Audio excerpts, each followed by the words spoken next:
I'm going to say that for more than 2 decades, close to a quarter century, Zaslow has been telling me that Greg Cody only writes the most obvious things. He only takes the positions of a columnist that are not controversial, that are just Miami Heat should trade for Shaquille O'Neal or LeBron James, or Miami Dolphins should get Patrick Mahomes, just the most obvious things. But Greg Cody of the Miami Herald has predicted in print, which is still something the Miami Herald does for now, in print, that the Denver Broncos will beat the Patriots at home as a 5.5-point dog. And I do not hear a lot of people saying that. Balls. Greg Cody has come out with the help of an imaginary bird that he consults called the upset bird, and it squawks and it tells him what to do. And he has picked the Denver Broncos in a game that I will only watch because I must, because of work obligations. Stick 'em. Stick 'em. Stick 'em is starting. I thought when you were hovering over a button, you were going to hit the hello. Stick 'em. Stick 'em. I'll get that too. Yeah, that's what I thought you were going to do because you were hovering over a button. So I went deeper. Yeah, Shocked you. Yeah, you did. You surprised me. Look at this. It is good that the Cody prodigy has developed a little bit more unpredictability than his father. Zazo, I'm not misrepresenting you when I say that it's been more than 20 years. That it can't be texting me more than 20 years because I don't think texts are 20 years old. How old are texts? I remember the first text I ever sent was my senior year of college, so that's 2004. Oh, so texts are 20 years old. All right, put it on the poll at Le Batard Show. Is texting 20 years old? Because I would have thought most people would have guessed that it's not. So texting is about at the advent of social media? It's both of those things appeared at roughly the same time? It wasn't a super common thing, texting. It wasn't the preferred way of communicating via cell phone, but you did have text capability, and I definitely used it. To text me that Greg Cody had written an obvious column of some sort. I'm not misrepresenting you, correct? No. Cody, take a chance once in a while. Say something provocative. Well, he just did. Yeah. He's picking the Broncos as a 5.5-point in dog. the year 2026 of our Lord. Well, but it's not. I mean, I wouldn't be surprised. Would you be surprised if that game was close because Denver's defense was great and they're playing at home and football is weird? I don't think it's a crazy thing to say, no. Would you assume that Sean Payton will be typically Sean Payton wacky the way that he was against the Colts in the Super Bowl when he onside kicked to start the second half, which is the single play that I associate with Sean Payton? Are you not assuming that Sean Payton will do some of what Kirby Smart did, where Kirby Smart realized in the Ole Miss game that he wasn't going to stop Ole Miss at all, and so he's doing double reverse fake punts from his own 20-yard line on 4th and long because he's like, I got to try some shit? I'm just in the group chat smiling at all these people willing Mike McDaniel to Buffalo into existence because, buddy, I am too. It's weird. The McDaniel thing, well, let's just start the show because the McDaniel thing is unlike anything I've ever seen in coaching hires where, the Chargers are saying, we'll take him. But go ahead, shop around. It's like somebody getting married and allowing their spouse to run around and have sex with everybody else just to try stuff out, see if you see anything better out like there. Like Zaz.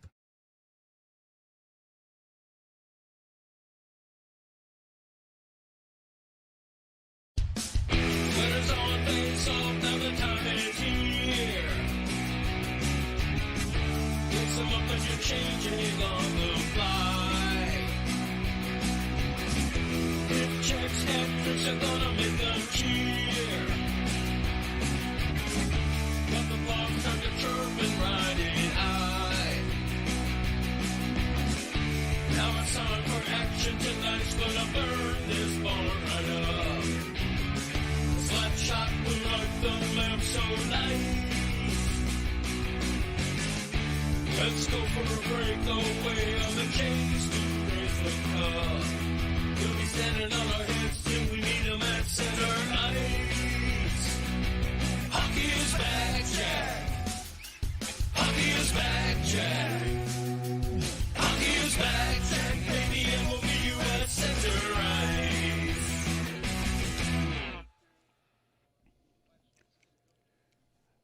Have any of you seen a comp for what Mike McDaniel is presently doing, and how are you feeling as Dolphin fans if you're in a situation where you fired a coach who's so coveted that he could just wander around from job opening to job opening, deciding whether he wants or can find anything better than the job he's already been given with the Chargers? We're in agreement we've never seen this before, right? Where the Chargers have hired Mike McDaniel pending him flirting around with other people in the league, including Buffalo, to see if he finds something he likes better with the Raiders, with the Ravens, or with the Bills, which I assume he would delight. I would assume that Dolphin fans would be terrified of having Mike McDaniel at the top of the division with Josh Allen. Okay, well, first, I would not be terrified. Yeah, and I also don't think that this is super unprecedented. I just think like the transparent nature of this is what's kind of strange. That's probably true. Yeah. But I think this is the general understanding whenever a coach hits free agency the way that Mike McDaniel did. You're in honest conversations, especially a coach that's in demand. Like, he really likes it here.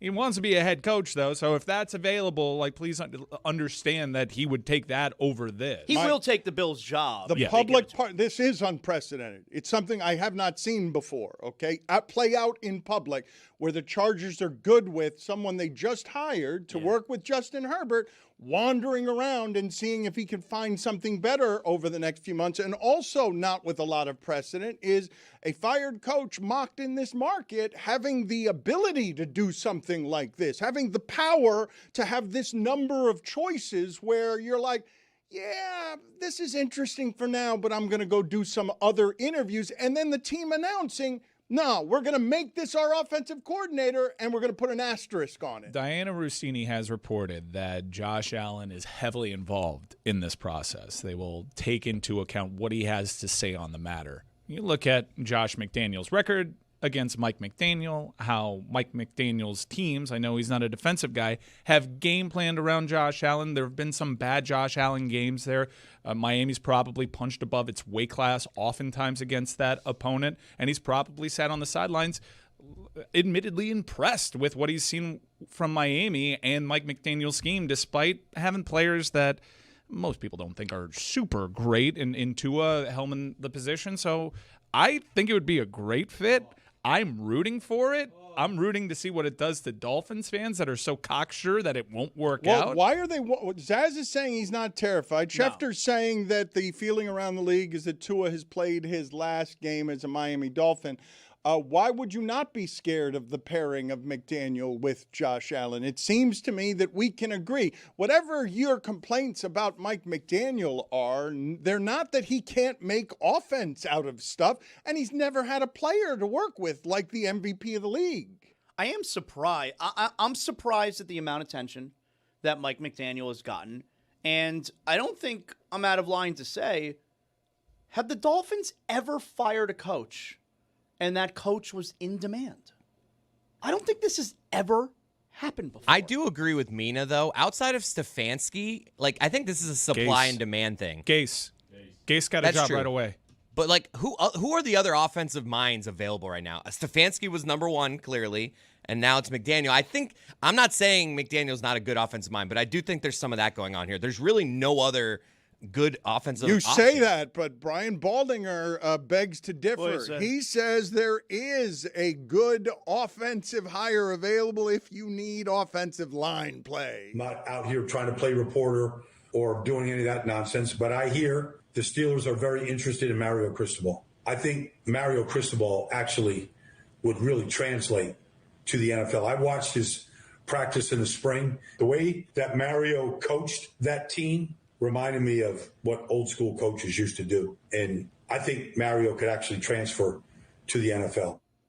Baldinger, you're doing that nonsense. You're doing that reporting and that nonsense. Was that a report? That was a report. Give it to me. That was a report from Brian Baldinger, who is not a reporter, that Cristobal is somebody that he can see going to the Steelers. The sourcing is flimsy on that. It's just Baldinger saying it with his crooked finger. Watch the practice. I'm glad that Baldinger can see it, because Mario Cristobal is the most college and not NFL coach there is.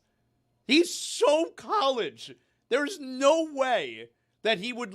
First of all, I don't think there's any way he would leave the Hurricanes. And number two, I also don't think there's any way an NFL team would want him.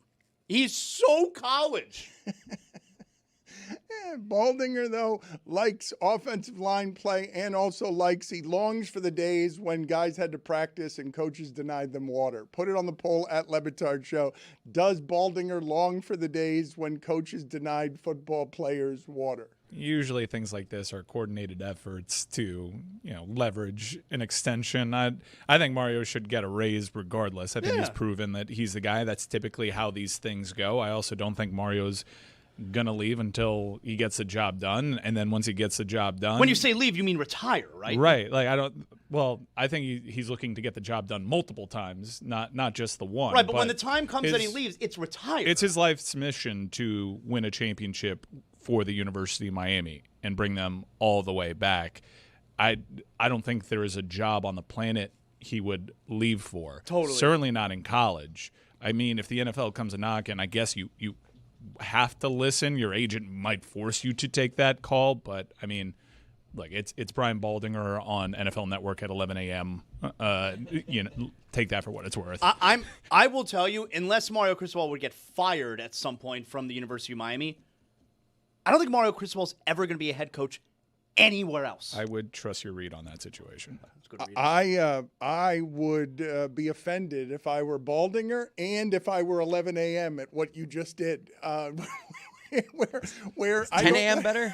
You all knew what I meant. I don't understand. You all knew what I meant. I don't understand. 10 a.m. is better.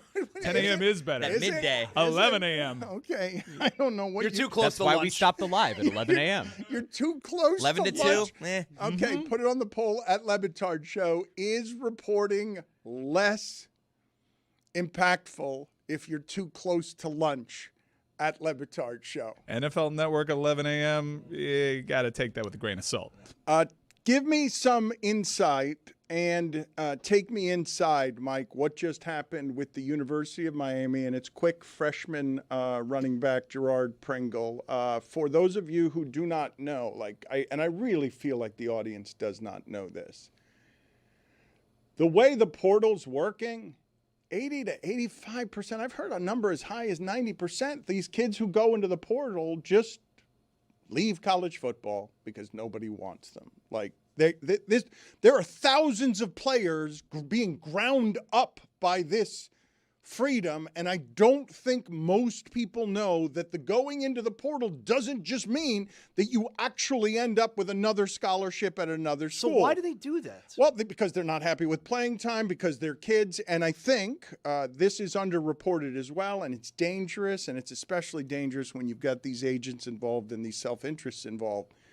Family members being upset about a kid's playing time when all of them think they should be playing as freshmen is just a giant problem in that sport.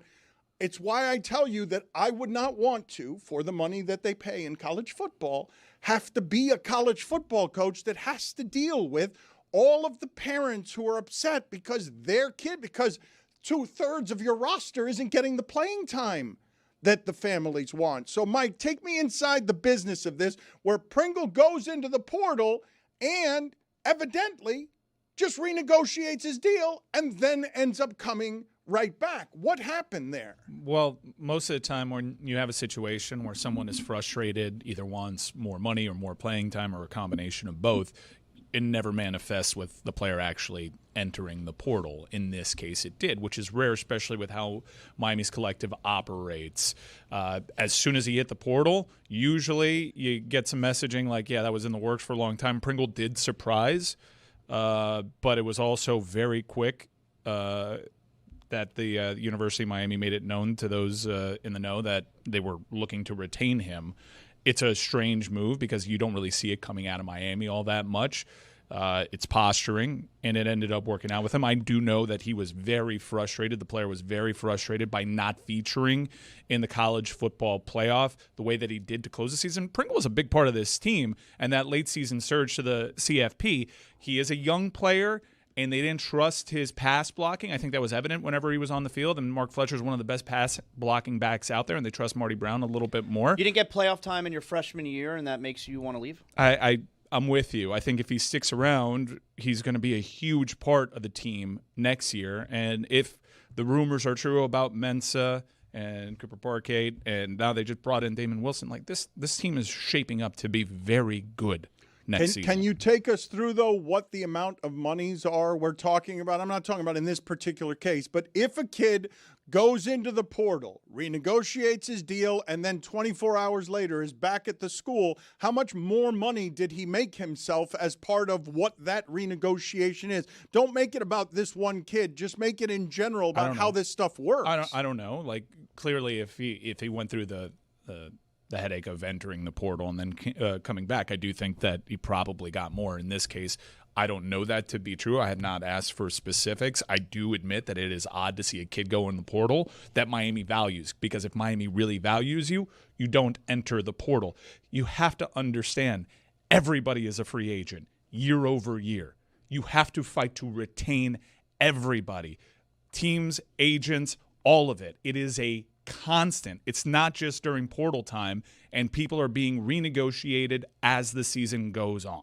Zaslow, do you think the average person listening to this understands, knows that thousands of kids are going into the portal and just getting chewed up? I'll be honest with you. I didn't know up until like a few days ago that and it's probably because of Mensah, I didn't know until a few days ago that the team, the school, has to put you in the portal. I thought the player can just say, I'm in the portal now. I didn't know the team actually has to help you with that transaction. Yeah, there was one instance that I know of last year where the team was not going to cooperate. Yeah, I didn't know that. I didn't know that that's the way it worked. Yeah. I think there's so much out there, so much minutia that, by the way, I don't think the sportsman cares about either. Dan's math on it does make sense. I follow pretty much, if you were ever a University of Miami player, I follow you on Instagram, and like every offseason, I'm like, who is this guy? Like, where is this person? A lot of them don't pan out unless they go to SMU. That kind of worked out for those guys, but a lot of these guys end up going to much lower ranks, and they kind of fall off the face of the earth.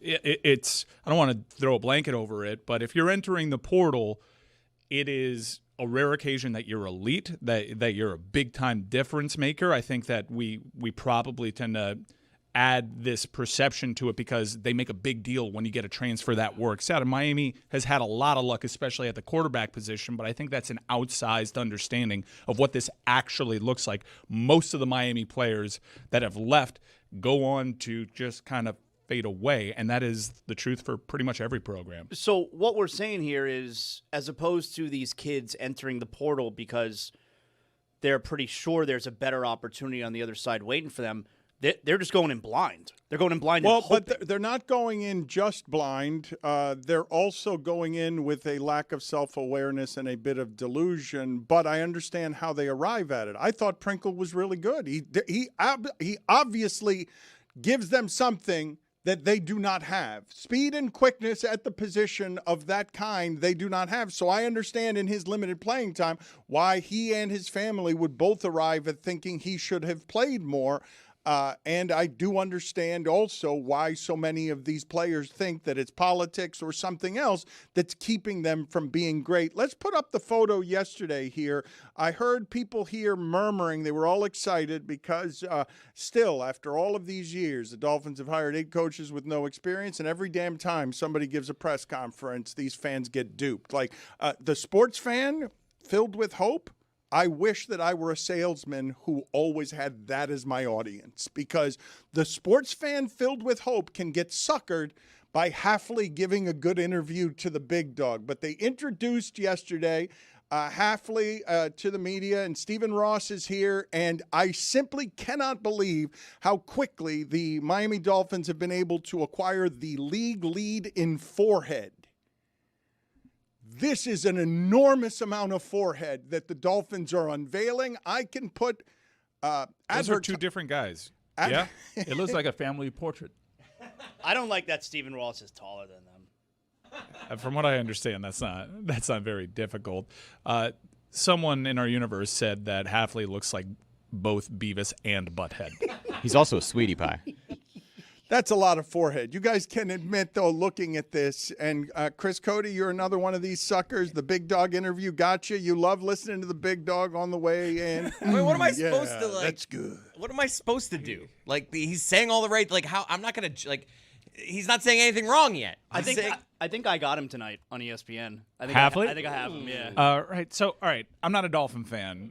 I do follow college football very, very closely. That guy stunk at BC. He was a bad coach. Who's good at BC? 22 and 26 was his record at BC. That's a great question. Right. Bill O'Brien had some success in the NFL, and this was a bad year at BC. Sup, Trevor? But I remember him as a guy that was pretty bad at Boston College, and Chris absolutely applied the right context to it. And also, around the league, the reputation of that Green Bay Packers staff, everyone throws heaps of praise on all the coaches that were on that staff, and Halfley is a big part of that, but I can't quite shake what I've seen him do as a head coach on the college level.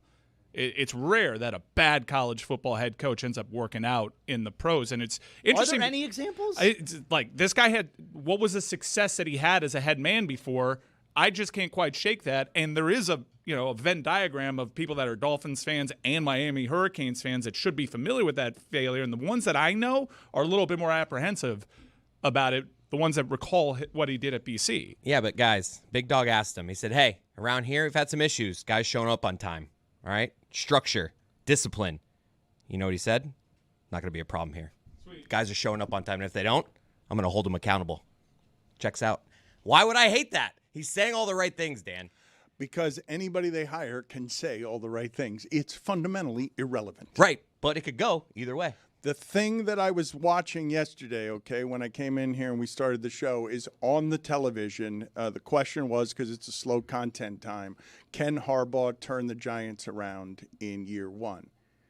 It's a question you can't even begin to answer for several months. Like you can't even try to answer it until you've seen them do something. But we will apply a hope, and all previous failures will be ignored. It's 25 years of them hiring the wrong guy. It's 25 years of them hiring this guy, the guy who presents well in the interview. Except for Mike McDaniel. Aren't you of the assumption that they all present well in the interview? And I ask you a subsequent question. Do you think Andy Reid presented well in the interview? Santa Claus comes into your room, starts mumbling from under a dirty mustache. I just don't understand. I just don't understand what we want here. So you'd be more impressed with the Dolphins if it was me up there. Like, wow, that's really unimpressive. No, I want the impressive guy. No, I think the pushback is they're always impressive, and it doesn't mean shit. Right? So we should just sit in the middle here. The fact that you guys are saying you shouldn't get excited about it. Okay, but you shouldn't be upset about it. I'm not upset. We should all just. I've seen you. You've been saying all week nothing. This guy's not impressive. No, I've just been saying there's no juice to this Dolphins hire. None of us should have an opinion. We should have no opinions. We should all just sit in the middle and say, I don't know. All I'm saying is that hope is inherently biased, and it's really hard to conquer. And the customer, in this case, is a sucker and has been a sucker for 25 years because hope is that kind of bias. So they introduce a couple of foreheads that even with those foreheads are still shorter than the 80-year-old owner of the Dolphins. I don't like that. Even with those foreheads. How tall is Stephen Ross here? Can we look this up? He can't be taller than 5'9". You think he's a giant? You think Stephen? No, I've heard. My sources are telling me not both of the Dolphin guys they hired not tall. Okay, I don't want to do that. I don't want to shame them so based foreheads on you're their good height. With the height. That's the line. Correct. That is where the line is for me. That is right. I think that forehead shaming is worse than height shaming. Is it? All right, put on the poll at Le Batard Show. Which is worse, forehead shaming or height shaming? There are short kings. There aren't five-head kings. Did you find yet the height of Stephen Ross? Because I'm assuming the internet's going to make no specific information available. I think the internet's going to make that hard to find. I got John Eric Sullivan, the new GM, listed as 5'9". No chance. When Stephen Ross came into our studios one time, and he did do that one time, I don't remember him being particularly tall or Yeah, short. I remember average height. And I imagine with age, you do shrink some, right? So once you get into your 80s, you get a little bit crooked and you get less tall. I understand what Zaz is doing when he doesn't like that the leadership of the Dolphins, both the GM and the coach, are shorter than the 80-year-old owner. Everybody knows old people shrink too, so I especially don't like that. Jeff Hafley, it says here, he's listed as 5'10". You're trying to tell me Stephen Ross is 6 feet tall? No. Very strong opinion from Zaslow there. Let me get to a couple of other things that I want to get to here. I wanted to ask you guys, because we skipped past this, and I was a bit embarrassed by the way that we covered it, because there was a little too much glee about Jimmy Butler being injured when that's not what I felt at all. But one of the things that I didn't comment on, and the Warriors have now lost 5 straight games when Steph Curry scores 35 or more points. I don't know how that's going to end with the Warriors, but it's over. Like, everything happening there is done, and it finishes when Jimmy Butler goes down. But you guys did realize, right, when that happened, that Jimmy Butler got the guarantee he wanted in the event that that happened by getting the 2-year, $112 million contract from Golden State that runs through next year that the Heat were never going to give him. And so Jimmy Butler, for himself, and however dirty it was, got the extra $112 million guaranteed and is now signed through next year. And whatever he makes after 27 isn't going to be very much. So he did get to cash in by making that last mess for an extra $112 million that the Heat absolutely were not going to give him. I saw that unfold, and that was exactly the way that most people had it. Mm-hmm. Jimmy's body breaking down, him making a big stink because privately in his heart of hearts, even though he's a psycho, would admit that he was also worried about that too, which is why he wanted the contract that he got. And Miami didn't meet him there because they were worried about that. That is exactly the way that it was always going to happen. Can you imagine the reaction if this happened and he was still in a Heat uniform? Like, Pat Riley was right. He was right. It was ugly, but he was right. Well, I guess they both were. If you're going to say they both were, because he got his money, he got what he wanted, and he got sent to a glamour franchise too. Everybody got what they wanted. It was just an ugly way to get there. Well, but everyone got what they wanted, but is now worse for it, because all of these entities were better before any of this happened. The Golden State Warriors are now finished. Like that, what I just said to you, I'm going to give you the stat again because it's problematic. They've lost the last 5 games where Steph Curry has gone for 35 plus. I don't know how that's going to end, and I don't know how it's going to end for LeBron with the Lakers, but it's over. Mm-hmm. And Miami is better for it right now. Yeah. I just don't know how to quantify what that whole headache was last year because it was a wasted season. Well, that's what I'm saying when I say they're worse for it. Like, because we threw they're in away. a better space now. Like the move that they made and what they acquired back for Jimmy was really solid because what they ultimately got out of it was a 19-year-old rookie point guard, Andrew Wiggins, Davion Mitchell, and Norman Powell once they moved Kyle Anderson. That ends up being a win, but they wasted last season by not preemptively making that move ahead of the sabotage that came during the season. But, Dan, the way that it ends potentially is take that Jimmy Butler contract and move it. Like, he's got 50-something guaranteed next year. We know how this league feels about expiring contracts.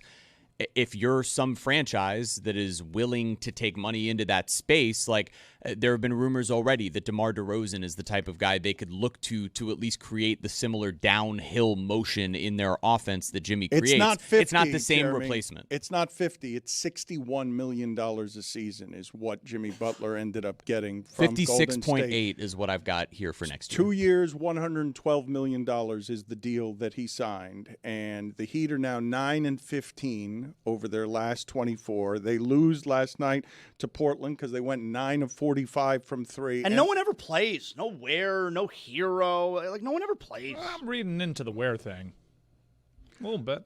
The Warriors are the worst three-point shooting team in the league, and they went 20 for 50 Blazers. from 3. Blazers. I'm sorry, the Blazers. And they dragged the Heat last night. And I want to play for you, since we were talking about the Warriors.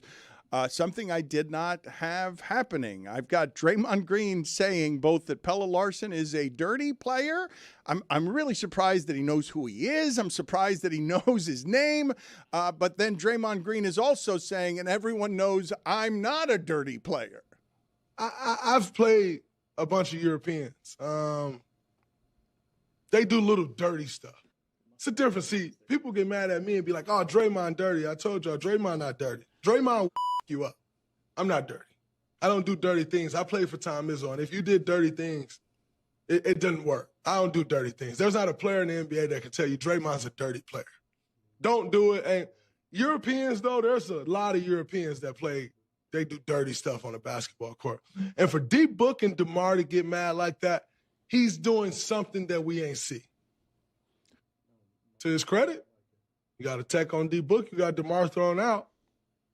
But if you're going to keep doing that, you got to stay on that because people going to then start going at you. And that comes with a reputation, and that's a whole different thing. So I don't know Pelle Larsson to be that guy. However, I don't know much about Pelle Larsson. If that's who he's going to be, commit to it and stay there because guys are going to start going at you like that. It's just what comes. I stand corrected. He doesn't know Pelle Larsson's name. He's calling him Pele. But then last night during the game against Dallas, which the Warriors lost, here's Draymond being dirty. Just actively throwing a chicken wing. That is a good chicken wing. That looks like a flop on it. And then going after the ref. That is a good chicken wing. The idea that Draymond would say with a straight face, everyone knows I'm not dirty, and totally believes it. Like, There's no player in the league who would say Draymond's dirty. I mean, he is more guilty of kicking people in the junk than any player in the history of the sport. The man got suspended from the finals for smacking someone in the junk and lost his team a championship as a result of it. And the only reason he was suspended is because he was doing it so often. He's quite possibly the dirtiest player in the history of the league. There is no other player that has as many I kick you in the junk controversies as Draymond. I remember there was a 2.5-year period where I was examining on television pretty consistently. Well, maybe he's got sort of a reflex problem with his leg where he just can't control the fact that he keeps kicking people in the junk, that there's some sort of issue that he has, that how is he the one who's always guilty of this? This is like Luis Suarez saying it. Luis Suarez saying that he doesn't bite people? You won't find a single person that'll say I'm a dirty guy. You won't find anyone who will say that I spit on people and bite them. It's like the Draymond Green show. It's like the diary of an insane person. Put it on the poll at Le Batard Show. Is the Draymond Green show like the diary of an insane person? There was a time where it was statistically more possible for a soccer player to be bitten by Luis Suarez than a shark. I saw that. It's true. I don't know. He did 2 in like back-to-back. Like it was like over like a 1.5-year span. Did it at the World Cup. I told you guys yesterday that Michael Irvin has a new podcast on Netflix. I can't believe he's calling it White House. The White House, for those of you who do not know, are what the champion Dallas Cowboys used as a home that their wives did not know about to have sex with people who were not their wives during their championship heyday. The podcast is called White House. Here they're talking about cocaine, a different kind of white, and Michael Irvin seems to be pissed off that people think he can only have 5 hours of energy if he's snorting coke. Wait. First of all, y'all know damn well coke don't last 5 hours. Y'all know damn well coke don't last 5 hours. And I hadn't partaken in 20 years. But if you got some 5-hour stuff, let me know. That's just what I'm saying, man. Like, stop it. Like, stop saying this stuff. You know what I mean? You've been looking at me for the last 5 hours. There's no way I can do something on this sideline. But they're not doing it out of reality. They're doing it to get to you. You know what I'm saying? The reality. And another thing I want to say. You know what? When I used to get high, that's exactly what I would say. No matter who I saw. Oh, he high too. Because you high. Yeah. That's the way you want everybody to be high because you high. He's like, so the first hour, you nailed it. Hour 5, it's done then. I love that still of Michael Beasley when you consider what Michael Irvin just said. How high does Michael Beasley look there, and how high was he when he went into the closet to fetch both that hat and the pants that you'd see normally on a Sherpa while climbing Everest because of the amount of fur that he has on his lower body. That's Brandon Marshall, Michael Beasley, and Michael Irvin. And people do wonder and have wondered for a long time where Michael Irvin gets the energy. I told you before that Michael Irvin's workouts when he was with the champion Cowboys wouldn't end until he threw up for the second time. So, like, he's always been a bit of a maniac when it comes to energy. He's approaching 60 now. So the idea that he still has the energy for 5 hours of that sideline stuff, there aren't a whole lot of 60-year-olds I'm seeing with that kind of energy. I get it that he feels that way. I wouldn't want to especially like if it's true that he hasn't done cocaine in over 20 years. You don't want people every time that you're excited about your football team to say that you're high on cocaine. I get it. All right, but the past includes what I'm about to tell you, which is I was one time at his mother's home when the newspaper lands on the lawn that a police officer in Dallas is being arrested for trying to have Michael Irvin killed because his girlfriend was in a motel room doing God knows what with Michael Irvin. This has been a long time that he has this reputation. Yeah. It has been earned.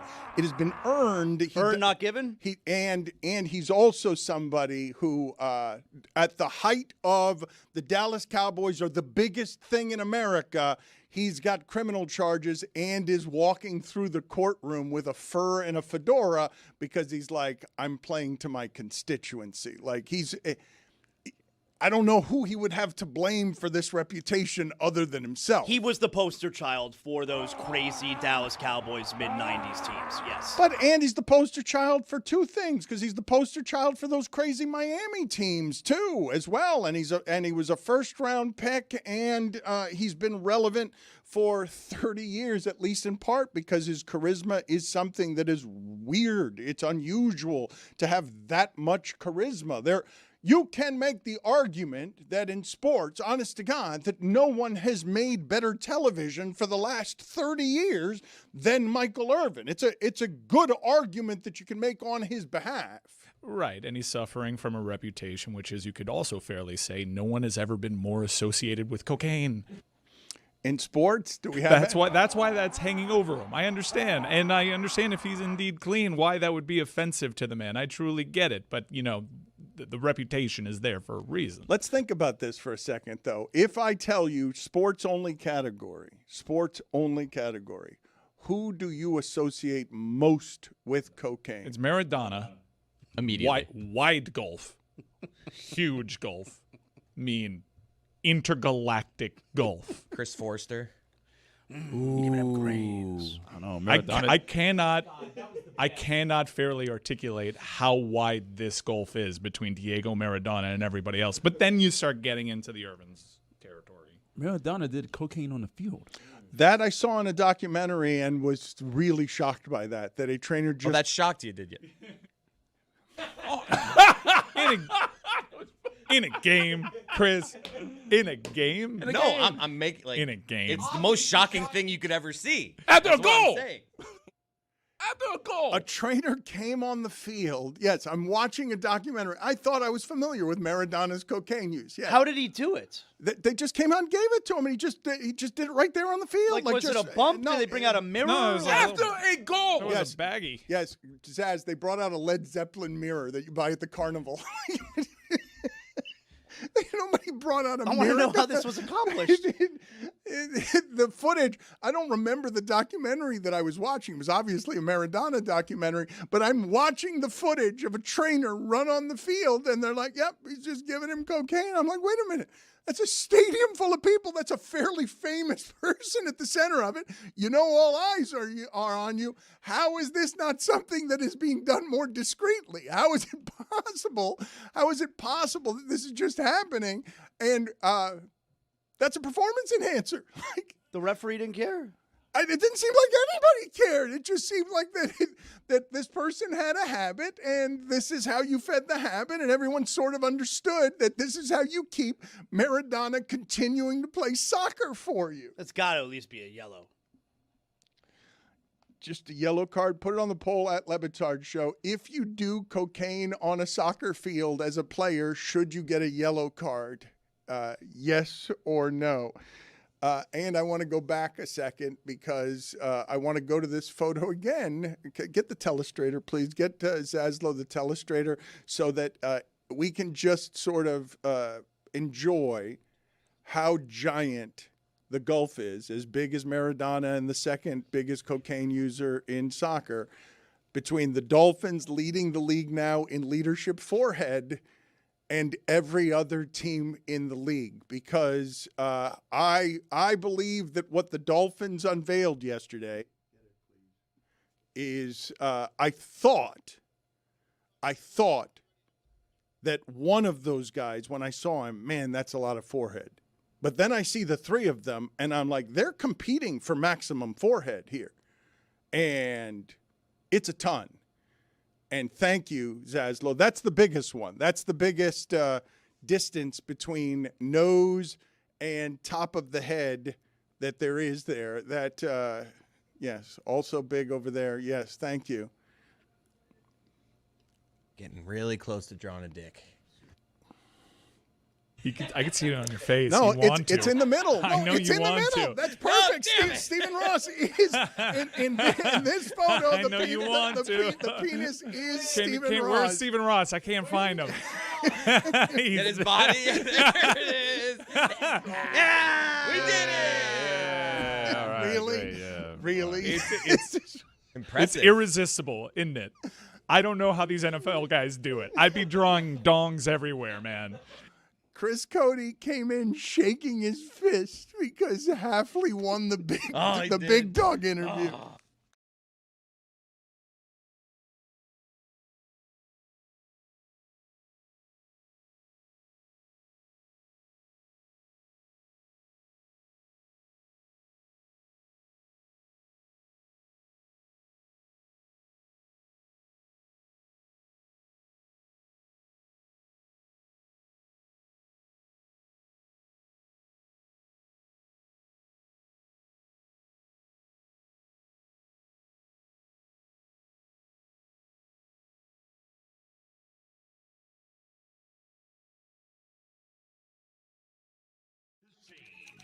But Mike said it best. The press box has changed. I mean, seriously, get over yourself. We're going to talk during the post game. Tim Reynolds, enough.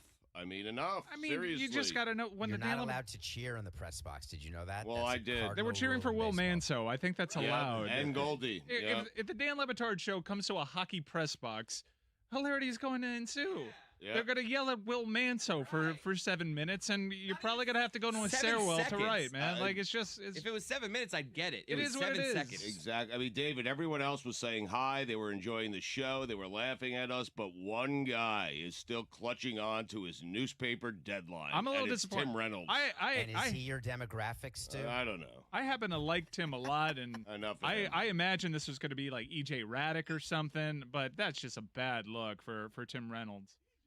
Listen, I went up to him afterwards. This was the best part. Stugotz Yes. is like, I've known Tim for years. I'm going to go fix this. He walked to Tim and walked right back very quickly. Yep. It was a very quick interaction. Well, he was writing. Okay? He's on deadline. It's Enough of the deadline. It's a work. We're on deadline, too. No. We're on deadline. I gotta get home. I feel like playoff hockey. I gotta get home. I mean, Yeah, we're on deadline, too. We got to get that post game out. It is a working press box. Tim Reynolds is a journalist who's trying to write, and Stugotz is back there. Hey, Will Manso! that was Chris and Goldie. Don't leave out Goldie.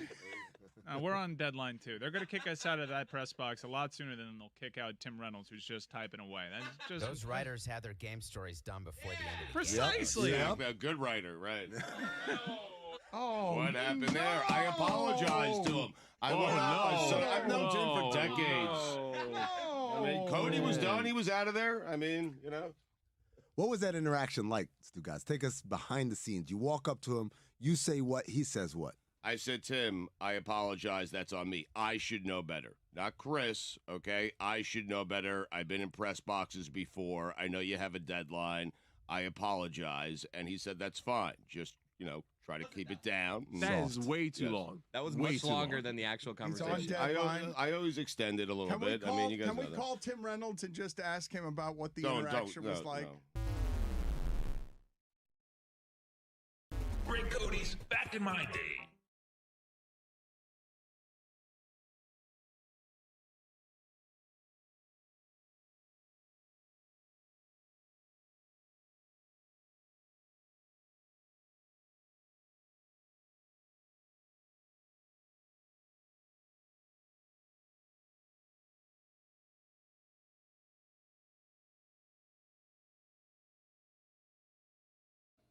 This episode of the Dan Le Batard Show is presented by DraftKings. DraftKings, the crown is yours. Immediately after Rams Seahawks on ESPN's YouTube channel on Sunday, Charlie Kravitz will be appearing, and he will also be joined by Bill Barnwell and Dominique Foxworth. That is Sunday after Rams Seahawks.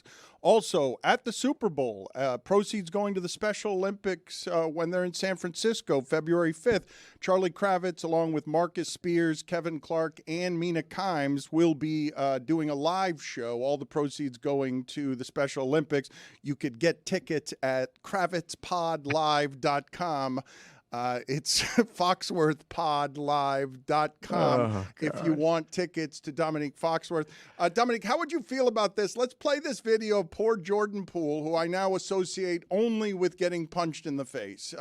Let's play the video of Jordan Poole in a classroom at a school, and the kids, you just don't expect this to be something that happens with the kids when Jordan Poole is there, but this happens. Who was your favorite best teammate when you used to play for Golden State? Golden State? I had a lot of really good teammates. I would probably say Kevon Looney, who's on our team now. We grew up together, so we kind of had a relationship. But Steph's up there, Clay's up there, Andrew Wiggins up there. All those guys are still super cool. You used to watch when we were in Golden State? But how did you feel when Draymond punched you? Oh my God. Tough, bro. It was tough, bro. How do you feel? How did you feel when Draymond punched you? It was tough, bro. Dominique, you can't expect better than that from kids. Kids can't be trusted in that situation. Yeah, I think that there's a certain age where you forgive them, where they just like let anything spill out of their mouth. Those kids look older than that. That little rage baiter was on to something. That was part of the plan. They had the cameras set up and everything. They tried to get my man Jordan. They need to leave him alone. Let him live. Was there a mother there that just shouted, "Oh no," reminding me of Mike Ryan and the pity that he had toward Zaz the other day when he had trouble spitting out a couple of words, where Mike is just like, "Oh boy."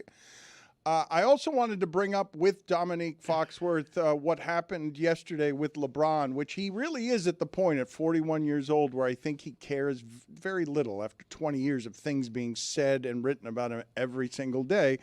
He's not just someone who doesn't care about that stuff, Zaz. He's also someone who's old enough as the oldest player in the league to have the quote of, "I'm 41 and I watch a lot of golf every day."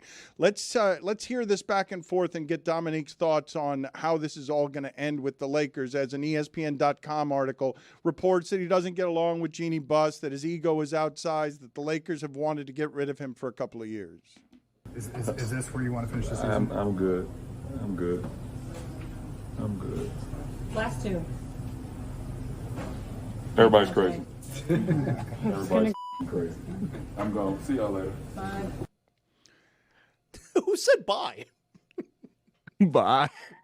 Yeah, I mean, I don't know. LeBron is his existence is so unique, and him as a person is so unique. It feels like at this point, he's obviously still a very talented basketball player and important to a team, but at some point you're like, prestige and confidence and ego outstretches your contribution. So while he's still an incredibly good basketball player and a good piece on any team, he doesn't have the power that he once had. And I feel like that's something that slips away, and we're watching it happen. Did you see, speaking of LeBron, did you see he had Lorraine Motel basketball shoes? Nobody else saw that. I didn't see that. I did see that. And look, I'm not the person to opine about it, but I did hear David Dennis Jr. had a lot to say about it. I thought it was interesting.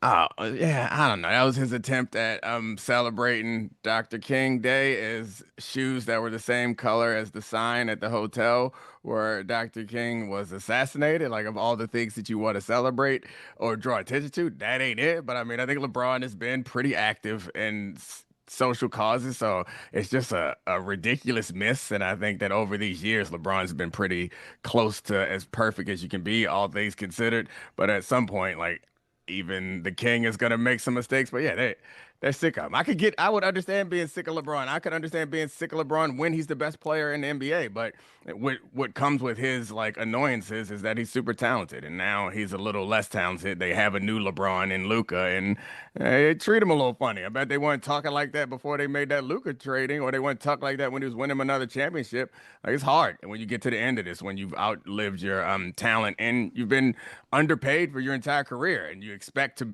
like be overpaid at the back end of your career. What LeBron has meant to this league overall has been absurd. Like, he's increased franchise values, not just of the teams that he's on. So I get also like thinking everybody's crazy. Like, now all of a sudden y'all want to talk crazy about me. Now you want to leak stuff about me when I've been carrying this whole league along with Steph and KD and those guys for 2 decades. Like, everybody's been eating on LeBron, and now like pushing back on him a little bit, I think could get a little annoying. We're going to play a little more sound here from LeBron, but in that article, Zaz, when they're reporting that the Lakers are tired of his outsized ego, I mean, in what world would someone who's had the last 20 years that has had not have an outsized ego? Like, in what world wouldn't you become him immune to whatever people are saying in articles because you've been for 20 years being written about and talked about every single day in a way that has criticism in it, even though you're more excellent than everyone else is and kind of unprecedented as a player? But let's play this other sound of LeBron James talking about his relationship with Jeannie Buss, the former owner of the Lakers, who has now sold the team for $10 billion. Perspective, how do you think your collaboration has been with Jeannie? What do you mean, collaboration? Well, just the partnership. I thought it was good, but you know, somebody could see it another way. So it's always 2 sides of the coin. So, you know, like I said, at the end of the day, how I represented this franchise and what I wanted to do to represent this franchise, so when I got here till now, has been with the utmost respect and honor and dignity, and I would say loyalty. I mean, shit, I've played here longer than pretty much any other franchise I've played for. Have you guys talked since that came out, like clearing the air, or is that something? We never talk. I don't understand. Like, it's not like me and Jeannie be on the phone talking. You guys ain't never heard a report about that. Don't make something out of it that is not. It's always been mutual. It's always been respect. It's always been a great partnership. But it's not like I call Jeannie on the phone. It's not like I call Mickey Harrison on the phone or Dan Gilbert on the phone. Like, come on, guys, don't make this more than what it is. I don't care is where that clip was supposed to end. I think the part that is interesting is, you know, I get it that of course he's going to have an oversized ego. I mean, look how he's been treated, everything he's done for all of these years. But it appears, at least from the story, that Jeannie Buss is looking for some type of, I don't know if gratitude is the right word, but apparently, like, I got the impression it's coming off as if he believes that he's owed everything that the Lakers have been doing. But what Dominique is saying is true. He's been underpaid every single year in the league. He is his own economy. And Brian Windhorst is now saying LeBron's options with the Lakers are a pay cut, free agency, or trade. It's not making the same amount of money, and I would understand why someone who's that valuable and underpaid, that's empirical, right, Dominique? Like, every single year in a salary cap league, just because it's salary capped, every single year LeBron James has been underpaid in salary by his employer every year he's been in the league. Absolutely. And I would also like tie on to that we keep saying, and I'm a part of this also, keep saying his ego is outsized. Like, it's outsized compared to other egos, but it's not outsized compared to his contribution and his value. And I think when I say that he's meant a lot to the league overall in franchise values, like, when you're selling media rights deals, you have to be able to convincingly say that you have a star that people will tune in for. And LeBron's been that guy for the whole time. Like, he's been the protagonist of the NBA, if the NBA was a story, since he entered the league, where it was, is he even gonna be good? We were all hyped up about that. And it's like, can he be a champion? And all all the whole off seasons have been about where he's going and what he's going to do and how the balance of the league will shift. Like, we know how important storylines are to basketball. His 3-1 comeback, like all those things, taking on the Warriors, like he's always been the main character. And like that seems, for an entertainment property, that seems hugely valuable in a time when sports has become more valuable than anything else. So like, I get why at this point he expects people to shut the hell up. Like, maybe you're annoyed with me. That's fine. That comes with all the value that I've brought. So I also can understand the other perception where you're like, I want to win a championship. Obviously, we can't pay you max money because you're not a max player and still expect to win a championship. But I would assume that he feels like he's owed, and he probably is, by the league as a whole, not just the Lakers. I think it's fascinating to even just wonder how this situation is going to end. And I mean, look, he was asked, do you want to finish this season with the Lakers? And he, I'm good.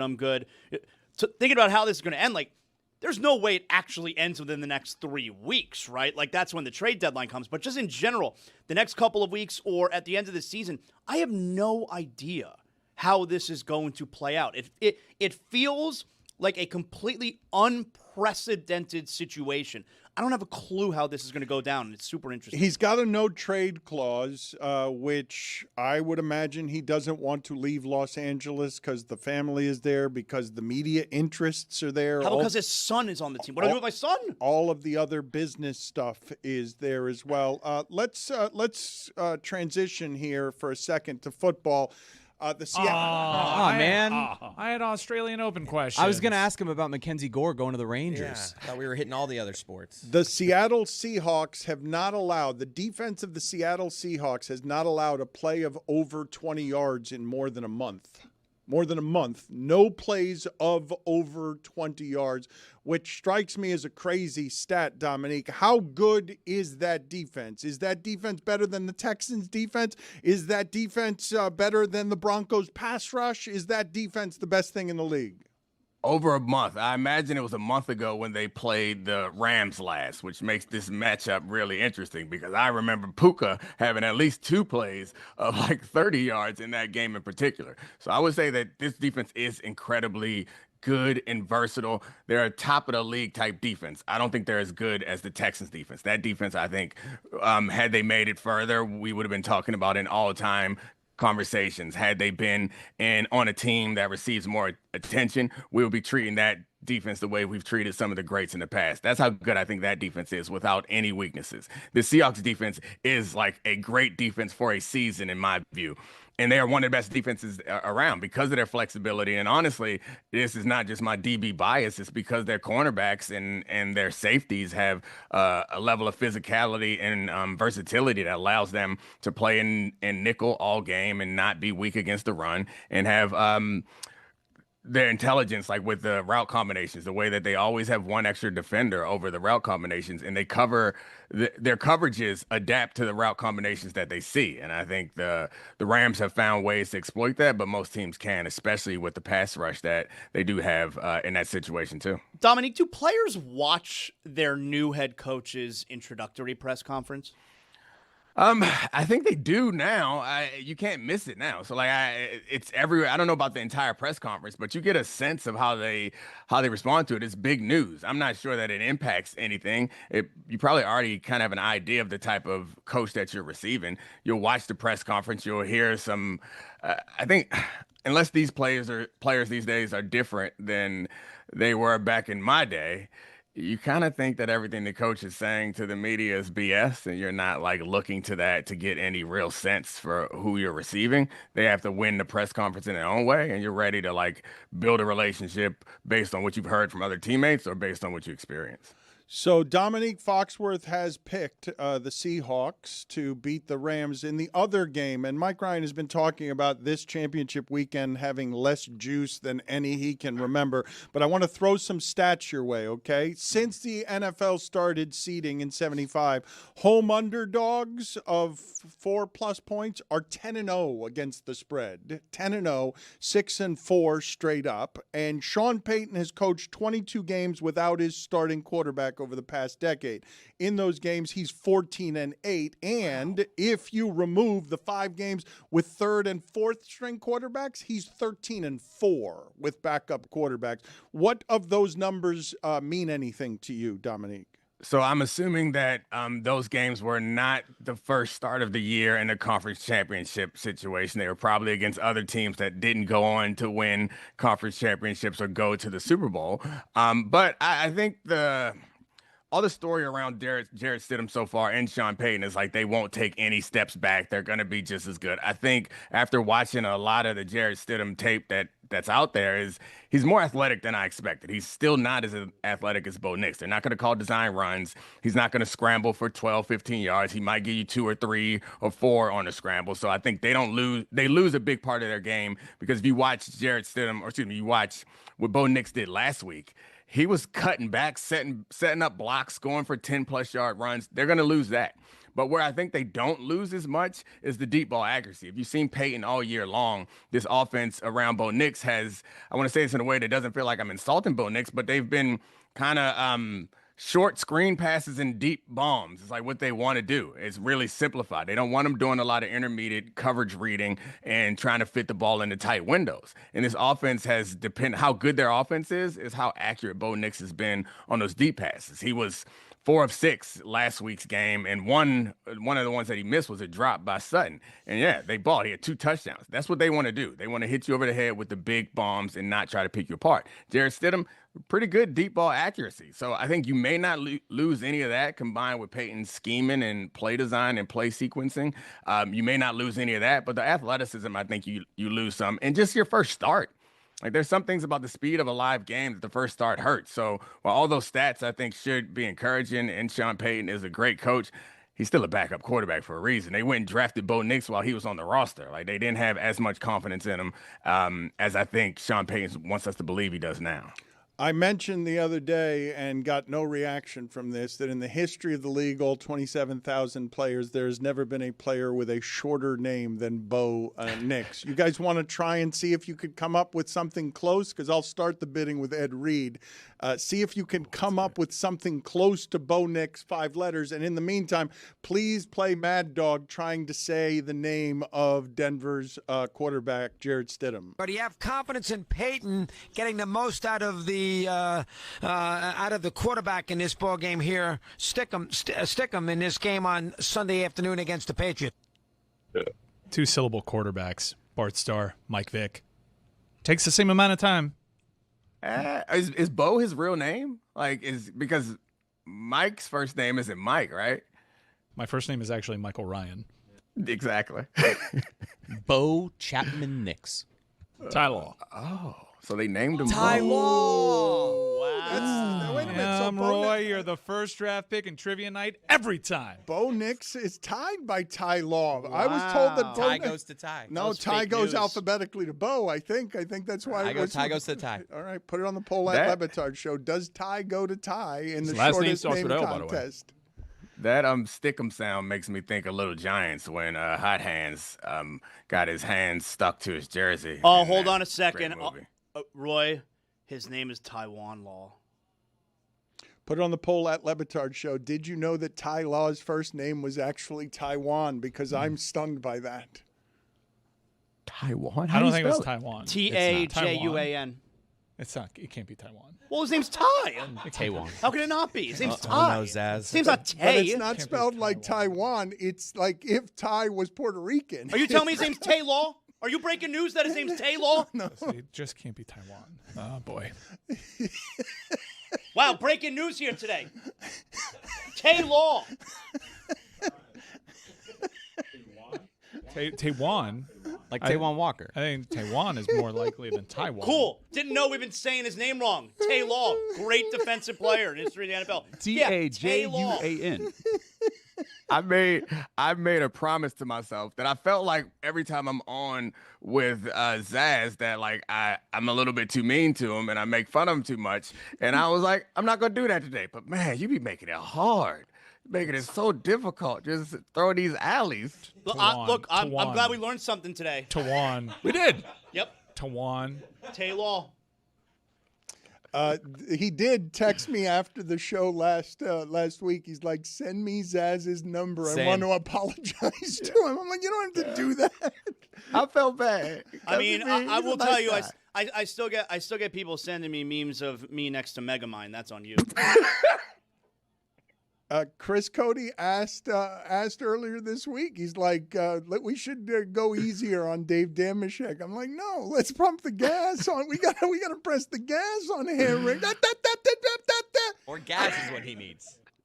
Football America every Monday to Friday, Monday and Friday. No, you can't promote other football shows while I'm on here. You gotta watch the.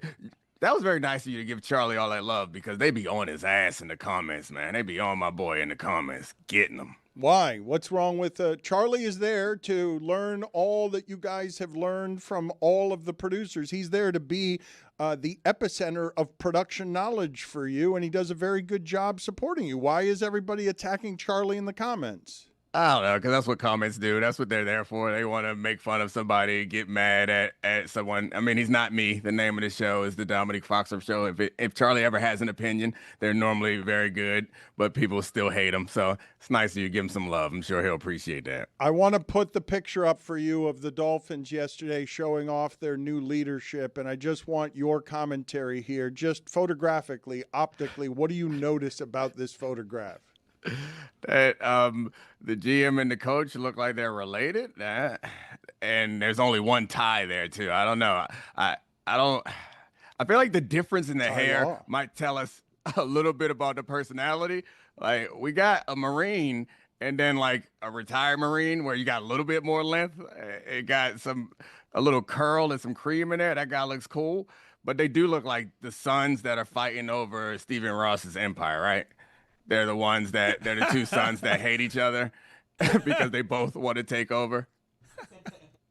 Anything else you notice from the photo? You don't have to keep noticing things. We can eject if you want, but I think one other thing is Stephen Ross's ears look like the size of both of the foreheads, and I'm not sure which one is like is outsized. Like these guys, I far be it from me. Like my hairline's creeping back too.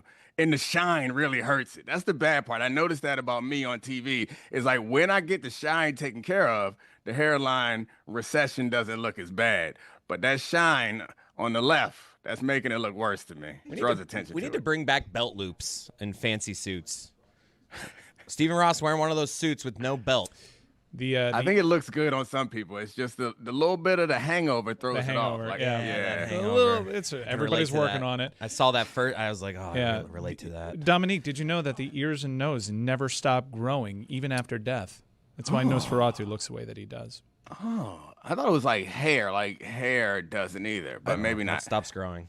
The nails. So after your death, once you die, what? Yeah, it'll decompose, but it'll just the ears. There's a reason why, like Robert De Niro's ears look the way that looks a little different than it did during Taxi Driver. They never stop growing. Once you get I older, like I like interesting facts like that. I didn't know that ears and noses keep growing until they start to decompose, even after you die. That's weird.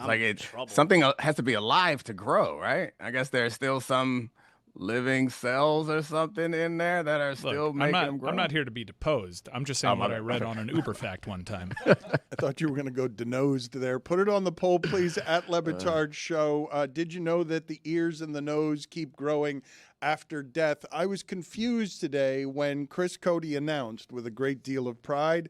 He says, I'm on an ordering heater. I have been ordering good food for a while now, and I was confused. I was figuring that just about any time someone orders something, they think they're ordering good food. Why would you order something that you think is not going to be good food? I've learned that I'm a streaky orderer. I'm someone who, when I go to restaurants, even if I've been there a bunch, I don't love to get, like my wife gets the same thing almost every time she goes places. I'm like, I want to get to know the menu. I want to try new things. And what comes with that is sometimes I order shit and I don't like it. And I'm looking across at my brother-in-law and he has a delicious sandwich and I ordered this wrap that's terrible and soggy But sometimes it ends up where I'm on a heater. I can order anything, and everyone wants my meat. Because that's what you want, right? When you go to a dinner with like 6 people, somebody's going to win. Somebody's going to order something where they're like, everyone wants it. Can I get a bite of that? My wife's always asking me, what are you getting? I don't want you to get something better than me. Mind your business. Get what you want. That's what I mean. For me, this is like you either win or you lose when you go to a restaurant. And right now, I'm just on a heater. I went to the zoo like a week ago. Really? And I'm having like a lunch at a zoo. You're with having a good lunch at the zoo? I'm telling you, everyone was getting the pizza. I got the chicken bacon ranch wrap, and everyone's like, oh, And you're doing this by yourself. No outside help. Last night, I went to my local Mexican spot I always go to. I got the Mexican pizza for the first time. Never ordered before. It was delicious. My wife was jealous. I'm telling you, I'm on a heater right now. I can't order anything bad. I turn to I'm a creative, so I have to say into this microphone, I'm against AI, but I don't actually mean it because I lean on it quite heavily in my personal life. Love it. So I turned to AI. I wanted some Cheesecake Factory. They have such a large menu, and yet I'm always ordering the same thing. I'm like, what? Shepherd's pie? What? No. You asked AI what to order? I asked because it's such an expansive menu. Oh, I'm I've like, never hey, gone through it. have any high-end food review places ever taken a look at the Cheesecake Factory menu and found some hidden gems? You know what it told me? Have the French dip cheeseburger. Really? French dip cheeseburger, Chris, was really good. I don't know how I feel about AI helping you with that. But It was. I would never order I've never- the French dip cheeseburger at a Cheesecake Factory, and it was really good. I don't think I've ever gotten past page 9. By the time I get to page 9, they're like, all right, it's time to order. And Too there's much I reading? think there's like 17 pages on this menu. But if Chris believes it's a competition, I have to agree that, Mike, you're cheating. If it's a competition, you're cheating by bringing in the AI. Yes. That's PEDs. But there was also, in the results, it was also reassuring because it also won chicken Madeira, which is my usual go-to there. That is the solid. pot stickers, the sauce on the pot stickers, pal. Are you kidding me? It said that's up there. Avocado egg rolls, which But I've you don't also need to use done. the AI for what slice of cheesecake you're going to get. You could pick that yourself. No, I outsourced that too. I asked Juliet, what should I have? She went tiramisu, and she made a great choice. Peanut butter cup. I like the peanut butter Always, cup. Not the Reese's. always the peanut butter cup. Always. Peanut butter cup. Oreo. Dulce de leche hits a little bit too, right? That one right down there on South Beach. You got to go and eat it on your walk back to the hotel so you don't have to share it. That's the move. How are all Tres de Leches good? All 3 milks taste that good? You kidding me? All of them. Put it on the poll, please. The sauce on the pot stickers at Cheesecake Factory. My God, yes, pal. And how are all of the leches on the Tres Leches that good? Yes or no? I want to play some sound for you here that we played earlier in the show, Dominique, of Draymond Green and what I think. You tell me if anyone in the world outside of the Green family agrees with what he's saying here. I've played a bunch of Europeans. They do little dirty stuff. It's a difference. See, people get mad at me and be like, oh, Draymond dirty. I told y'all, Draymond not dirty. Draymond you up. I'm not dirty. I don't do dirty things. I play for Tom Izzo, and if you did dirty things, it didn't work. I don't do dirty things. There's not a player in the NBA that can tell you Draymond's a dirty player. Don't do it. And Europeans, though, there's a lot of Europeans that they do dirty stuff on the basketball court. And for D-Book and DeMar to get mad like that, he's doing something that we ain't see. To his credit, you got a tech on D-Book, you got DeMar thrown out. But if you're going to keep doing that, you got to stay on that because people going to then start going at you. And that comes with a reputation, and that's a whole different thing. So I don't know Pele Larson to be that guy. However, I don't know much about Pele Larson. If that's who he's going to be, commit to it and stay there because guys going to start going at you like that. It's just. Are there any other places where you could get away with saying a whole continent of people are this thing? Like, that's the part that jumped out to me. He's like, them Europeans, they dirty. And I assume that Draymond saying no one considers him dirty.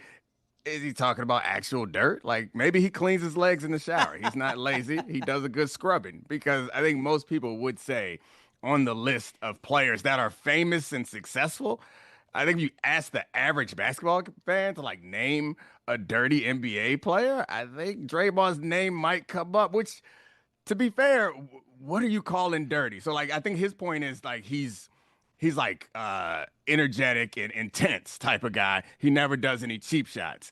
He would argue that all his nut punches were incidental, right? Those are mistakes. Yeah. Yeah, I think those are dirty. So it's possible that he just means like he showers twice a day. Put it on the Right. poll, please. Them Europeans, they dirty at Le Batard Show. Like sub in any other insulting word in any other region. And then like it just doesn't, it's for some reason when I hear him say them Europeans dirty, I'm not offended. But I know that you could change it for just about anything else. And I'll be like, how dare you? I would call the police. Maybe not the police. Also put it on the poll at Le Batard Show. Have you ever gotten through the Cheesecake Factory menu? Because I think Chris Cody is right when he says at some point you just got to stop reading. You can't go through the whole thing. No, it's tough. That's why you have to outsource. And They must have great chefs there. Dude, do you know about that French dip cheeseburger? Yeah, I know. You do? Roy know. pulled it up. It You do? looks You've good. had it? I know about it. I've had the mac and cheeseburger. It sounds like we got a Chris Cody social media like series. You got to try everything on the Cheesecake Factory menu. Like every day, you got to go get something new on the Cheesecake Factory menu and keep us going on a daily. He'll put it on the grid. He'll be dead. He'll be dead before he finishes the menu. Like he will just die before you're finished with that. It's too much. You just got to grade them all. Like 1 to 10, every item on the Cheesecake Factory menu, including each cheesecake. And you could do multiple in a day. How many? What do you think? It's 100 things in that booklet. More than that, 200. The next live stream, this will be a running thread. We will order everything on the can't. Cheesecake Factory You menu. can't. No. He can have a bite of No. or two of No. everything. That's a he can do workplace violation. He'll be Morgan Spurlock. It'll eventually kill him. But it's just one bite. I'm seeing here AI is telling me that there are over 250 items on the Cheesecake Factory. And you got to menu. rank them. I like it. So we'll get all the items, and then we'll make little placards for each of them, and you can change the ranking through the course of the show as you taste each item. No, I think you got to do like blind rankings. You know, you try something and then you put it on the ranking. No. He doesn't always. He's never done this before.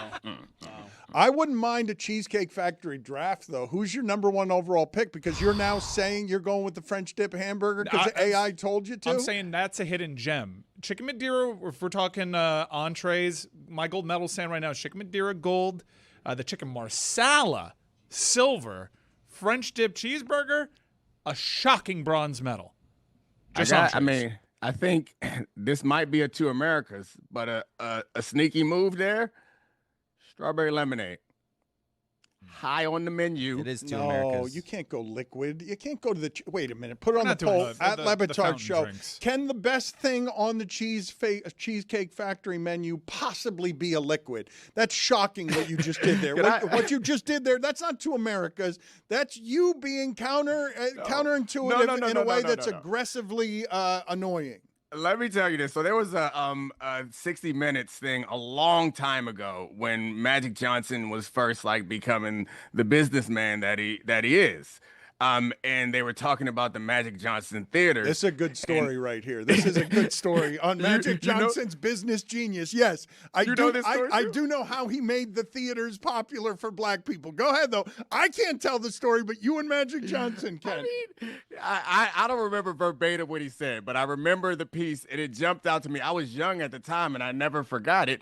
And it was they were like, you put these theaters in these black neighborhoods, and why are they so successful? And essentially, Magic Johnson was like, black people like fruity drinks. You go to the regular theater, it's just soda. It's just Coca-Cola. But I put flavored drinks in there, and that was the key to making the Magic Johnson theaters pop, according to Magic Johnson. I remember he said his Starbucks, he doesn't sell scones.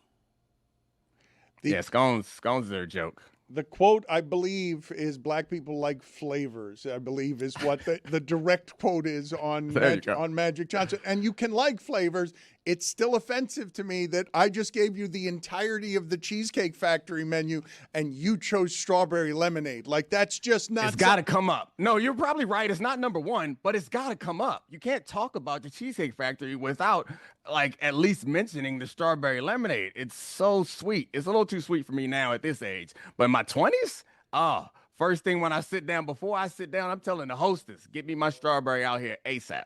I don't know if you heard the show earlier this week, but the most raging argument of the week that broke out was Cody, Jeremy, and others making the arguments on behalf of sugar-free drinks being either as tasty or close to as tasty as drinks with sugar. And I just had never heard it said anywhere else. I thought we all understood that the sacrifice for better health on sugar-free stuff is that it was going to taste less good. You're saying college basketball is better than the NBA. It's just nonsense. No, that's not what's happening here. It's not. Exactly what's happening. Like, it's the whole point. I heard the argument. It's a different flavor, blah, blah, blah. It's a substitute. It's meant to imitate. It's a wannabe. Like, I can't imagine anybody, like, thinking that the Backstreet Boys are better than New Edition. They are all just replacement, wannabe, watered-down versions of the original, which probably, to be fair, is the Jackson 5. You out here talking about One Direction as it compares to the Jackson 5, and you think we supposed to accept it. Now that's two Americas. A new Harry Styles out today, guys. You hear it? You hear it yet? You a Timberlake guy too, huh? You like, yeah. Obviously, dude. Justin Timberlake versus Prince. I'll take Justin Timberlake. That's you. Duh. Okay. In the food category, since we're at it, let's show 94-year-old William Shatner eating cereal in the car and get Dominique Foxworth's thoughts on the weirdest thing that he has ever eaten in a car. I shamefully admitted to chicken wings. That is not something that I should have been eating in the car. I couldn't wait till I got home. I just opened it up and started eating chicken wings in the car. Do you have a shameful admission on this front, Dominique?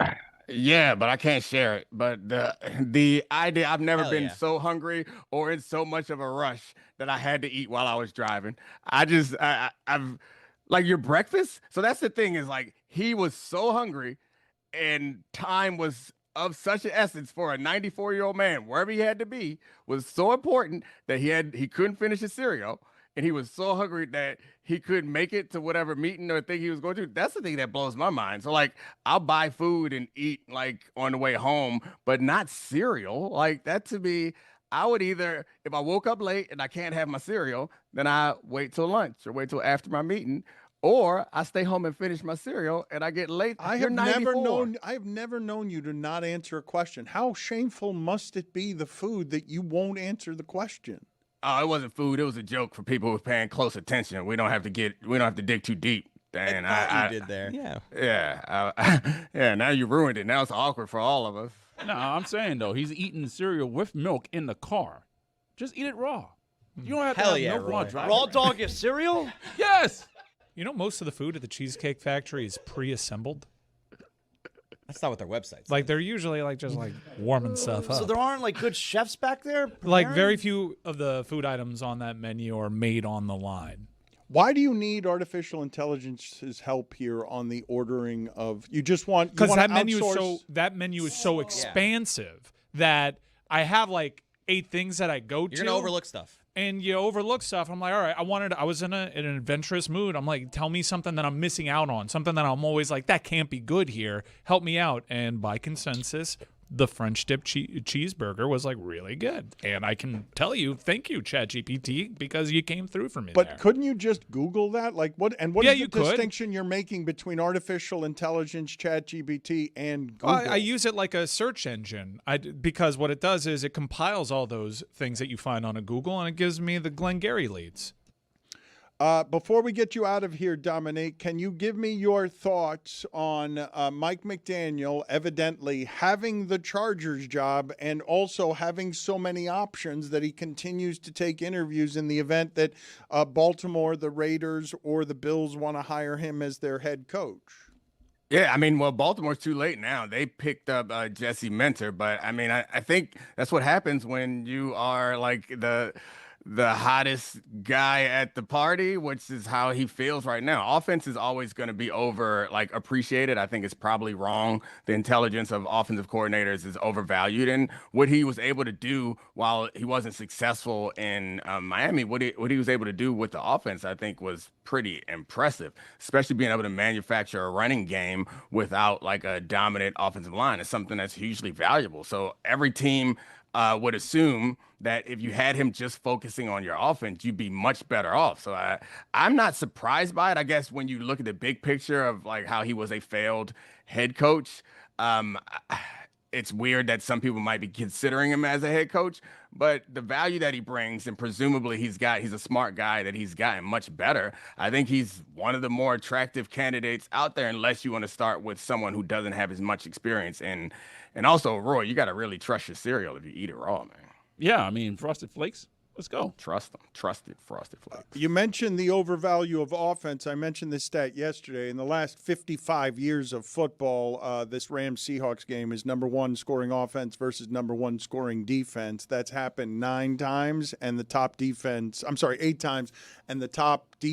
has won 7 of those games. Defense always wins those.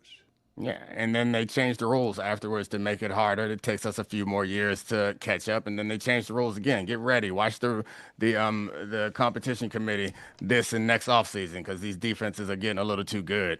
I think defense, like, honestly, football, as much as we like to talk about all the scheme stuff and intelligence and play design and all that, there's one thing that kind of trumps everything, and we talked about it at a national championship game. It's physicality. And if you can be physical, which defense is more focused around physicality, if you can be more physical, I think that helps, and it makes all your other schemes a lot easier and more effective. Dominique, nice seeing you, as it always is. I will remind the people again, proceeds for the live show that he'll be doing February 5th from the Super Bowl in San Francisco go to the Special Olympics, and it is FoxworthPodLive.com. FoxworthPodLive.com if you want to see him look good in person, if you want to sniff his general arrogance. Foxworth Live. General, you had me nervous right there. Sniff the general. That's it got me a little concerned. Oh boy.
We are joined by a very famous persona from America, and also Steve-O, because Wendy from Peru is an internet sensation. Go ahead and tell the story, Steve-O, before we get in here. And always thank you for making time for us. But tell us why it is that your dog is more famous than you are, because I didn't think it was allowed that you can just find a dog on the streets of Peru, fall in love with it, and then just bring it over to America. I thought, didn't Johnny Depp or somebody get in trouble for trying to bring an animal into the country without the proper permission? Like, well, that was the other way around. He already had the dog and was trying to smuggle it into Australia.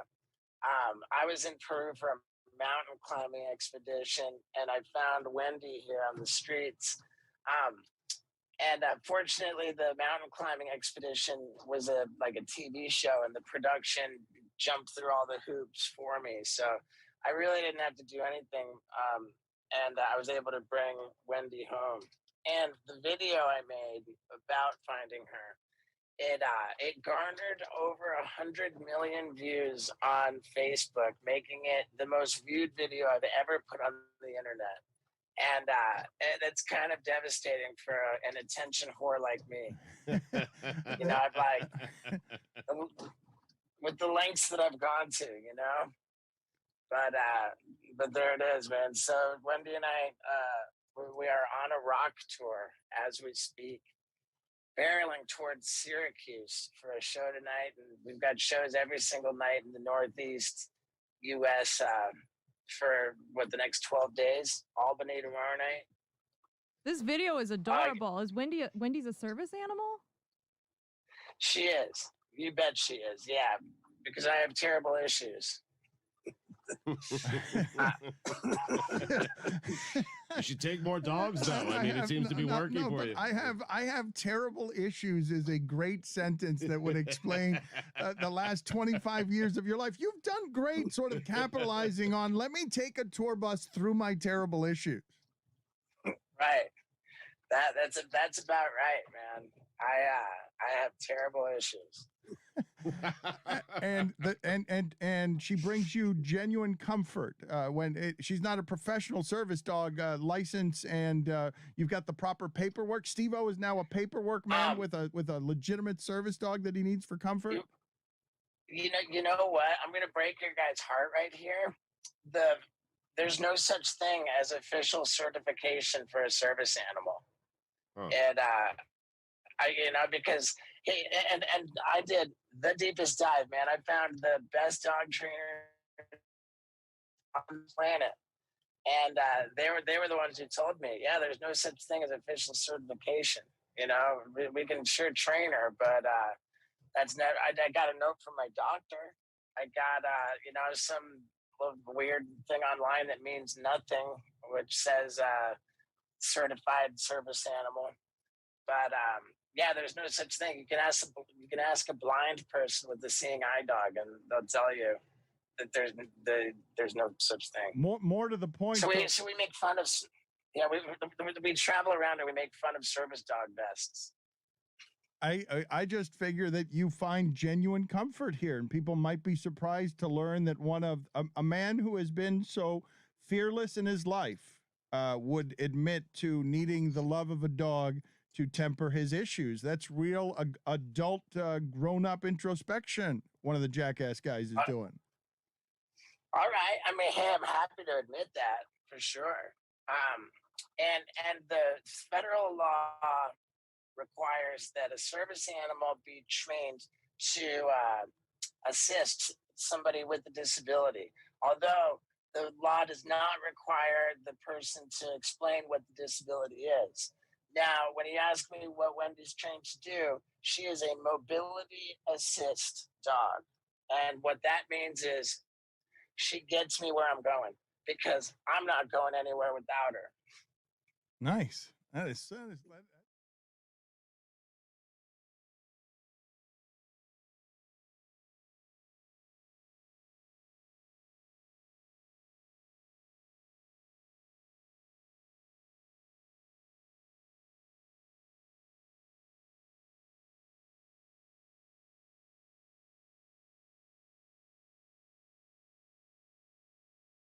On this episode of the Alley Oop, it's a wrap. It's time, based on this last Giannis conversation in the locker room, it's time to just trade him, Juju. Yes, and the WNBA has released their schedule. What? In the middle of CBA negotiations. Goofball of the day alert. Lock in.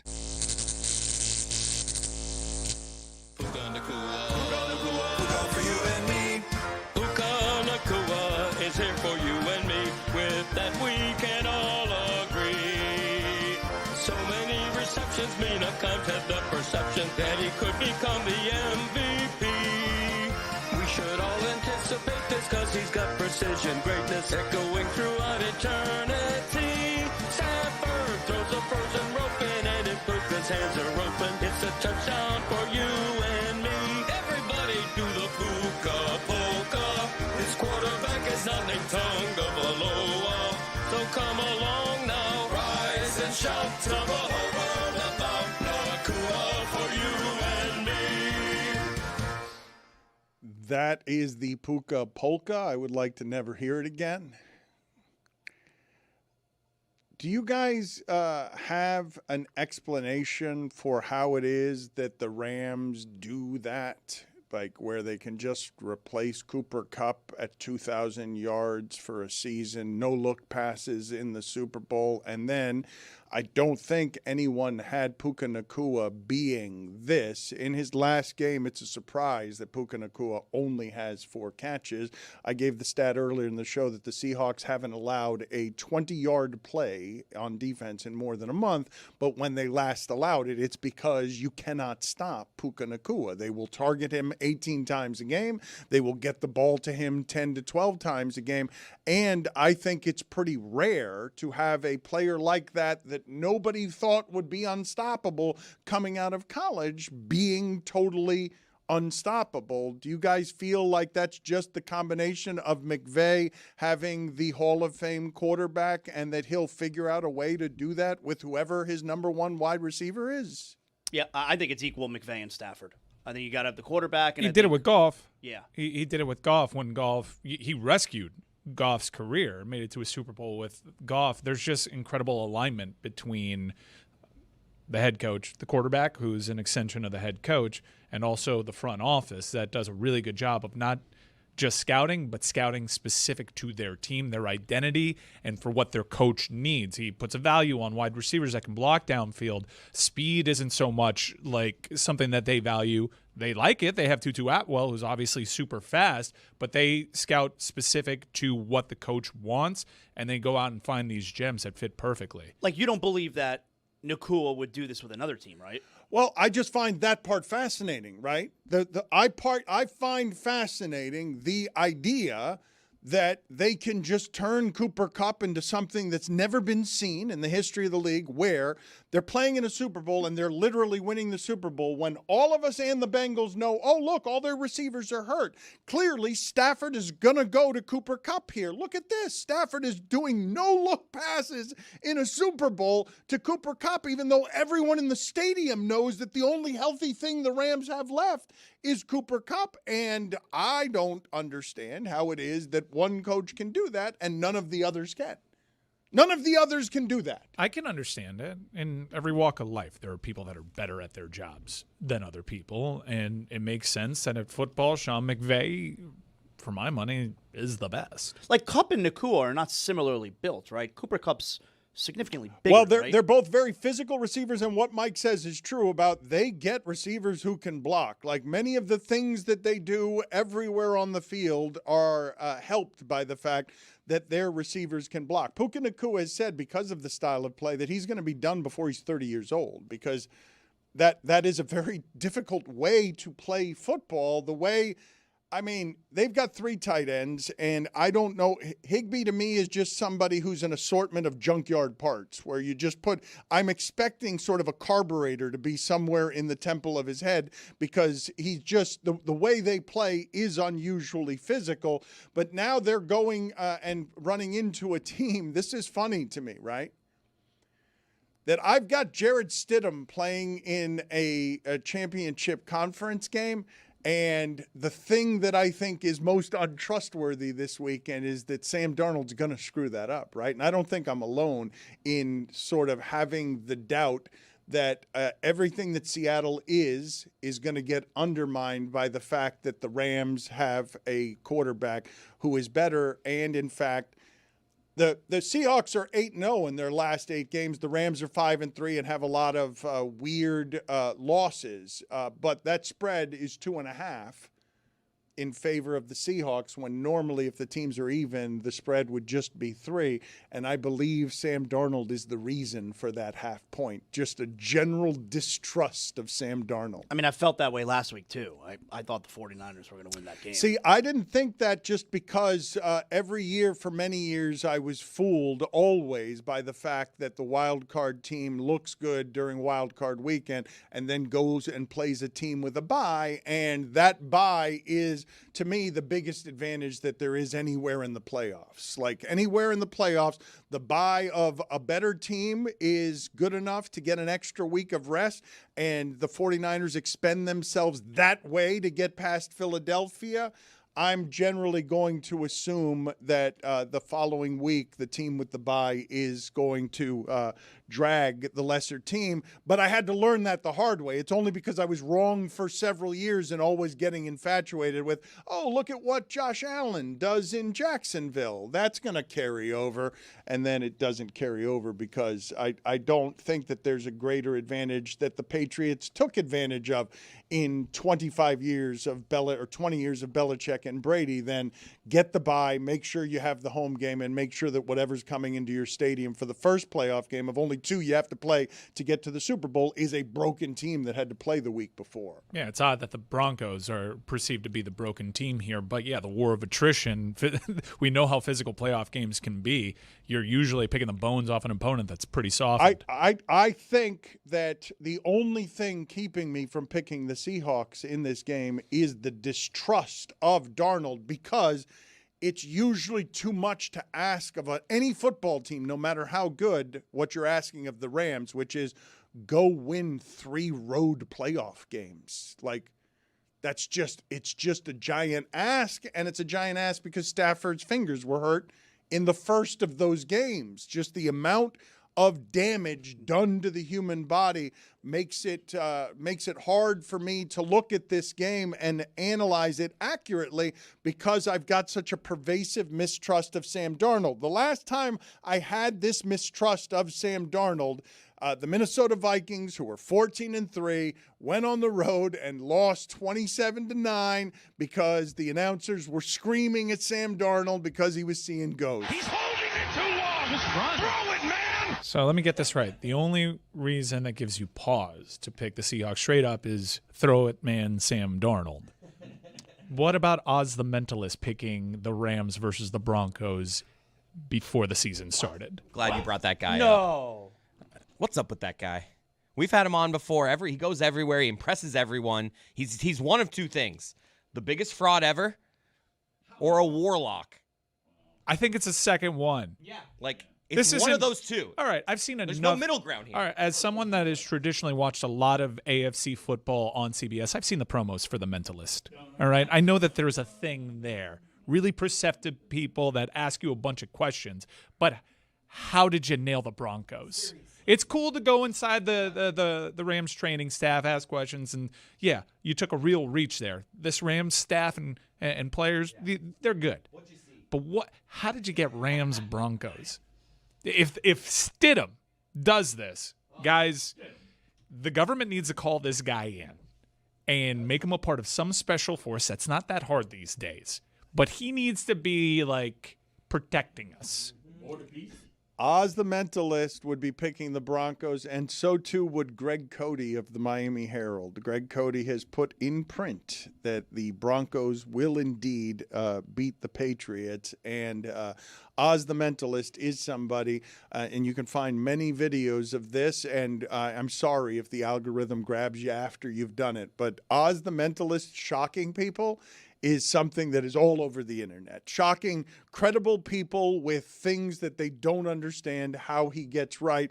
And I believe most people would point to Warlock before they pointed to fraud because there's so much evidence, quote unquote, evidence on the internet of credible people being stunned by what Oz the Mentalist is doing. You would think somebody eventually would come out and be like, all right, before he did ask me. You know, nobody has like afterwards been like, oh, he asked me this, though, and that's how he knew. Like, there's none of that. He's being too nice, which actually leads me to believe that he might be a warlock of some sort, because if you're a warlock, you don't want people to know that you're a warlock. He's costing himself a lot of money by downplaying how powerful he actually is. Publicly, he's very humble. He's like, no, I just pay attention. If you actually lean hard into warlock, you actually might become a cult leader. Yeah. There is no end to the power you could accrue. I can see that. I'm saying global domination. We've already ushered in a new world order. Oz, you could be an evil leader if you choose to. Could run the Colts. Let's advertise. It's a cult leader. The Colts or the Colts? The Wizard of Oz. Let's tell. All very worthy interruptions. Let's tell people about what it is that Tony is doing this weekend with the MMA Hangout. He is hustling at all times. And I don't know if you guys have noticed, there are a whole lot of people who care about MMA who are complaining vigorously about how Dana White has checked out, that his indifference about going to press conference and selling things is obvious to everyone. I actually don't know the minutia and the details in what goes on when you're making all of these changes. I don't know how much Paramount needs him. I don't know how self-sufficient that thing is or how bored he is by the fact that he's been at this several years. And I could see why he would lose stamina for the press conferences. But a whole lot of people are noticing that Dana White has just almost completely checked out on the governing of that stuff. But Patty the Batty is fighting this weekend, and he's one of the few signature draws that they have. So make sure the Dead Flamingo, which is always very good to our show, is something that you check in on this weekend. The MMA Hangout, UFC 324. You can watch it with us live. That's something that Tony has built out of nothing, and it has become very popular. New start time, 9 p.m. Eastern. They will be getting going. And Dana might have lost enthusiasm, but Tony and Lewis have not. So check them out live on our YouTube Yeah, go channel. watch it, baby. That is correct. First UFC fight on Paramount Plus, by the way. Speaking of watching things, we've been telling you for a while, and everyone around here knows that when the University of Miami is relevant, college football is better for it. Monster numbers, just giant numbers for that championship between the University of Miami and Indiana. Not since the Cubs were winning the World Series as a sporting event, non-professional football division, done the kind of numbers that Miami did. Chris Cody, do you have the sound for me of the Spanish call of Fernando Mendoza's miracle run through the Hurricanes secondary on 4th and 5, the signature call by a coach in this game? And Spanish is better as a language in terms of fun and funny than English is. Ay, ay, ay, mandó a Fernando Mendoza. La ofensiva se mantiene en el campo. Es Caleb Black el corredor. Este es Arrat el que está en el círculo y Mendoza. Mendoza, Mendoza, Mendoza tiene el primer y gol. Touchdown! Fernando Mendoza! Ay is exactly what everybody in the Miami fan base was feeling on that 4th and 5 as The best part about it is that's just as they're getting the play set up. So that is just his pure panic before we get going. Great call. I wonder what he said. There's a stadium full of ay before that ball snapped. And the Hurricanes knew what was coming, and they couldn't stop it anyway.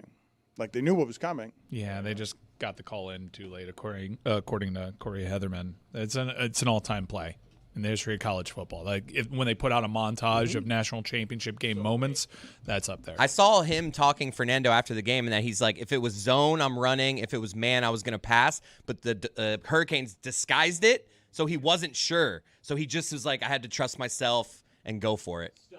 Let's do what Mike is saying there, though, and take the context and the inventory of the moment. When Mike Ryan says, correctly, that what Mendoza did on that play, given the stakes, given the circumstance, 4th and 5, again, I will remind you, and this is just unbelievable to say, and the hangover is still felt in Miami. The win probability of Indiana, given all of the things that you throw into the machine after having seen the game, was 14%, because I think many of us could argue, it's a losing argument because of the scoreboard, but we can argue that Miami is the better team. It's a nowhere argument because they lost. Scoreboard decides. Measurement system's imperfect. It's imperfect forever.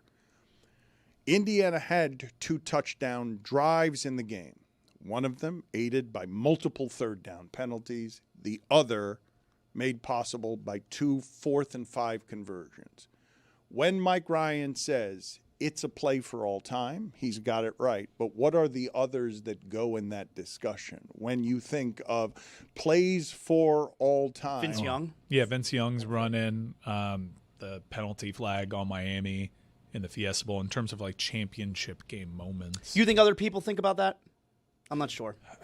How can you not? Tua's throw. The Tua pass. Tua's throw. But average college football fan remembers Ohio State. The only reason that I would say that you have to remember that is because you never have the situation of fireworks in the sky. I think one team is the champion. Oh, there's a flag on the field. Never mind. The other team now gets to win the championship. Okay. It's just not something that has a precedent. But you're right when you say that doesn't have a name attached to it. Locally, it has Terry Porter referee attached to it, but that doesn't have a name attached to it as a play. And usually when you talk about plays for all time, it can never be a penalty flag, and it's usually a play that has an accomplishment on it. It is a success. And ends the game. As a play, it's not something that you're just weirded out because you don't understand how a referee just decided a game. So Deshaun Watson for Clemson. Yeah. It's rare that the moment is not happening at the very end because I do think there was a huge pump block, and that's going to have its own set of lore. But I think you have a Heisman winner surrounded by a big brand logo and players collapsing on him, and him, scrappy Indiana guy, displaying world-class balance and strength, literally willing his team over the line. Yeah, Jameis with the touchdown drive for FSU at the very end of the game. Do you guys know what's funny about the Mendoza thing? I actually believe everything about Mendoza is both sincere and sweet, and yet when he jumped into the end zone there and extended the ball, I'm like, wildly unnecessary. He could have just run in. He did that because he knew the size of the moment. Yes, I didn't think it was necessary. I'm not sure you think in the moment he knew, oh, this is dramatic. Yes. I've got to extend the ball. That's crazy. I'm not exactly sure he knew where other players were. That is so he was just like kind of blind and like, I'm going to put all of my 6'5" frame into this. That's nuts. I understand why, because it was like extra dramatic, but he got spun around like a couple of times. That guy, you think that guy is like, flair for the dramatic. I've got to extend. Not only, Jeremy, do I believe that, because I believe he knew he was going to get in, but the other way looks more theatrical and wonderful. I'm not even criticizing him for it. I'm simply saying that part he was giving you a little extra. It was not necessary because he knew the size of the moment. Man, I think it's kind of like the build-up to him. Like, I've got nothing left. Yep. I've just fought through hell. I'm spinning around. just diving in. Theatrical, and I'm just going to javelin myself into this end zone. I am telling you that I believe. Look, he got it by more than the length of his body. He didn't need to do that with the football. That's going to be the sad shoe. Correct. And he put his body in the perfect place for the sad I'm not criticizing. I'm really not criticizing It's just very critical. How is it critical? What's critical about it? It's not critical. It's just insane. This is the diary of an insane person. No, I don't believe it's the diary of an insane person. I think it's a little bit of both. I'm going to watch this play again because I think you're way off. I think it's a little bit of both. Crazy. I can understand why Dan it was like he put a little flair on that, but I also think it's just exhaustion I did it. He knew he was going to get in either way, so he did it that way. And it's the better way to do it. But he knew he was going to get in. He was there. He was already there. He was safe.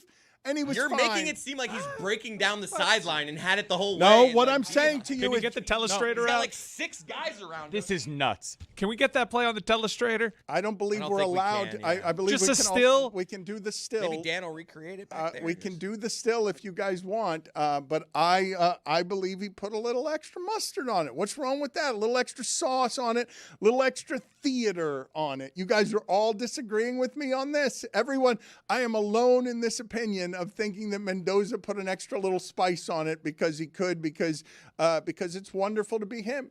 And he had his moment and he was in the center of everything and he knew exactly what it is that he was doing. And it was theatrical. I'm alone. Okay. Yeah. Just because you're associating him with me doesn't mean he's doing something theatrical. I'm not associating him with you, although your narcissism is amazing in thinking anytime I'm thinking of the theater, I'm thinking of you. Yeah. Well, every time the theater comes up, you do true. call me a theater kid. That's Every true. single time. Which, by the way, the New York Times says is a derogatory insult, theater kid. A new political insult. The numbers on these ratings. You delivered that theatrically. Nothing on I that, know I Dan? did. I put a little mustard on it. The numbers on these ratings to have this be the biggest sporting event, non-football division. I know this is kind of cheating, right? Because Every year, the top 100 things watched in America, 94 of them are football related, professional football related, and then the other 6 is like some royal family interview or something that Oprah did. But to have this game produce, this still doesn't help me. Because, no, it doesn't help you because you're looking for something that doesn't exist. Throw up the still image that Dan is looking at, please. No, the still image. He didn't need a dive. Here. Look at that. Full extension. Yes, the still. Moten has a clubbed hand, right. looking Moten has a machete he's looking in to his punch hand. him. It looks like if he didn't jump, he'd be dead. That's what it looks like in the still. The still does not help me. I will concede that the still buries me, but in real time, walk into the end zone as Dan described. I did not. You said he had it. He did have it. He clearly had it, and he did it for the flair of the dramatic, for a theatrical decision. They probably lose the game if he doesn't do that. You're an insane person. You've lost your mind. He did not.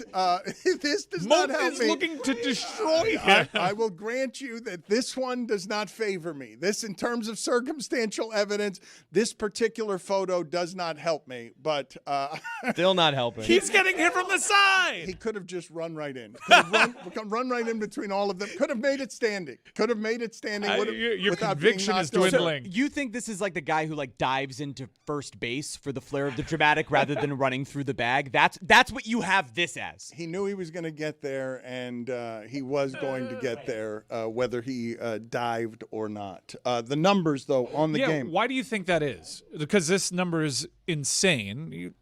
Miami has a brand that we've been told for 20 years is nationally relevant.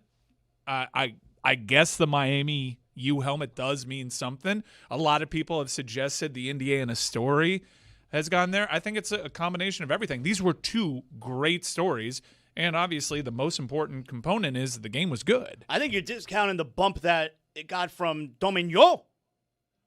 The second half was good. The first half was a little bit hard to watch. The second half, anytime you have drama of that kind, close game, Miami ends up scoring 3 touchdowns in the second half, and it's not enough. The second half of that game was wonderful. I also think that Miami in particular played 4 really interesting games in this college football playoff. Yeah. So even people who are passive sports fans or casual observers, yeah, my dad got into it because of the Cuban thing, but the games that Miami were in were edge-of-your-seat type of games, so people were more familiar with this story. The balance of the entire postseason as a whole set the table so brilliantly for a final that really captured a nation. It looks like we got some breaking news as far as the college football playoff goes next year. They are not expanding.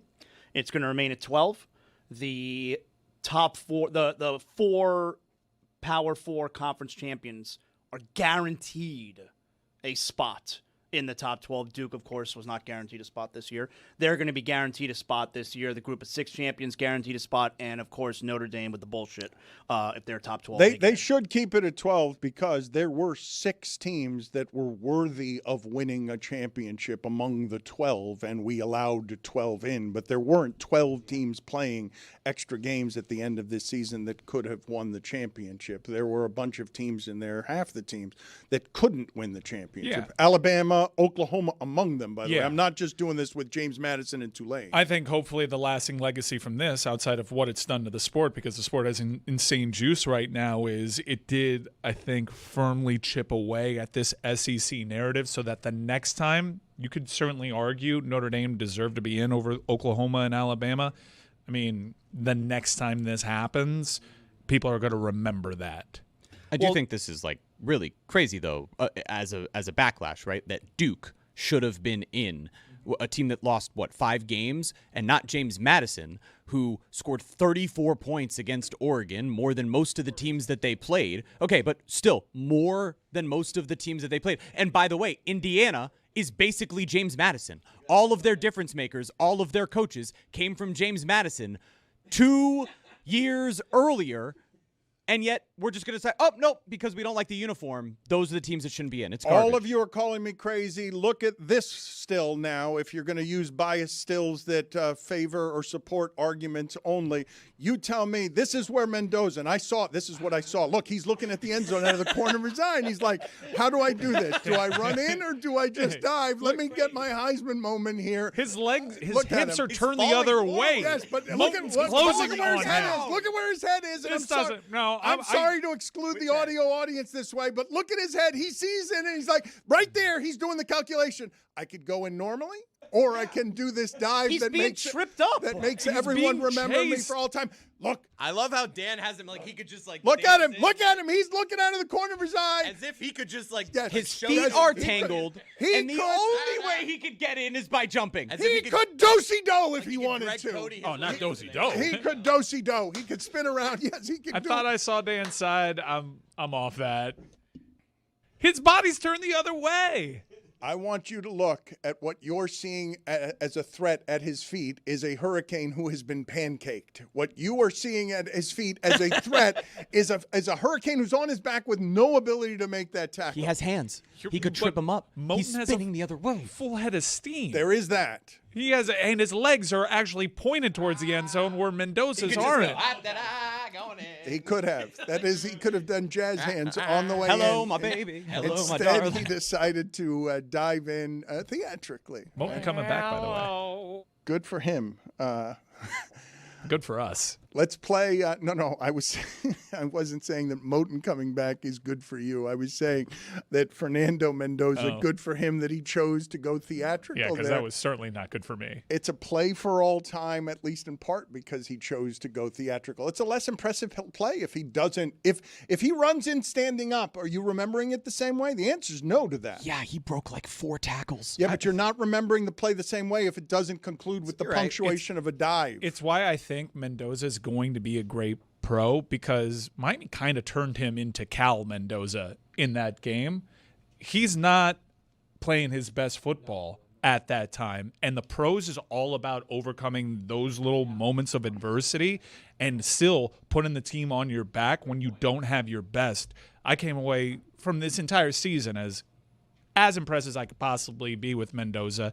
And I think even though he didn't have the game that you'd expect, he still delivered for his teams in the crucial moments. I think he's going to be an awesome pro, unless the Raiders ruin him like everybody else.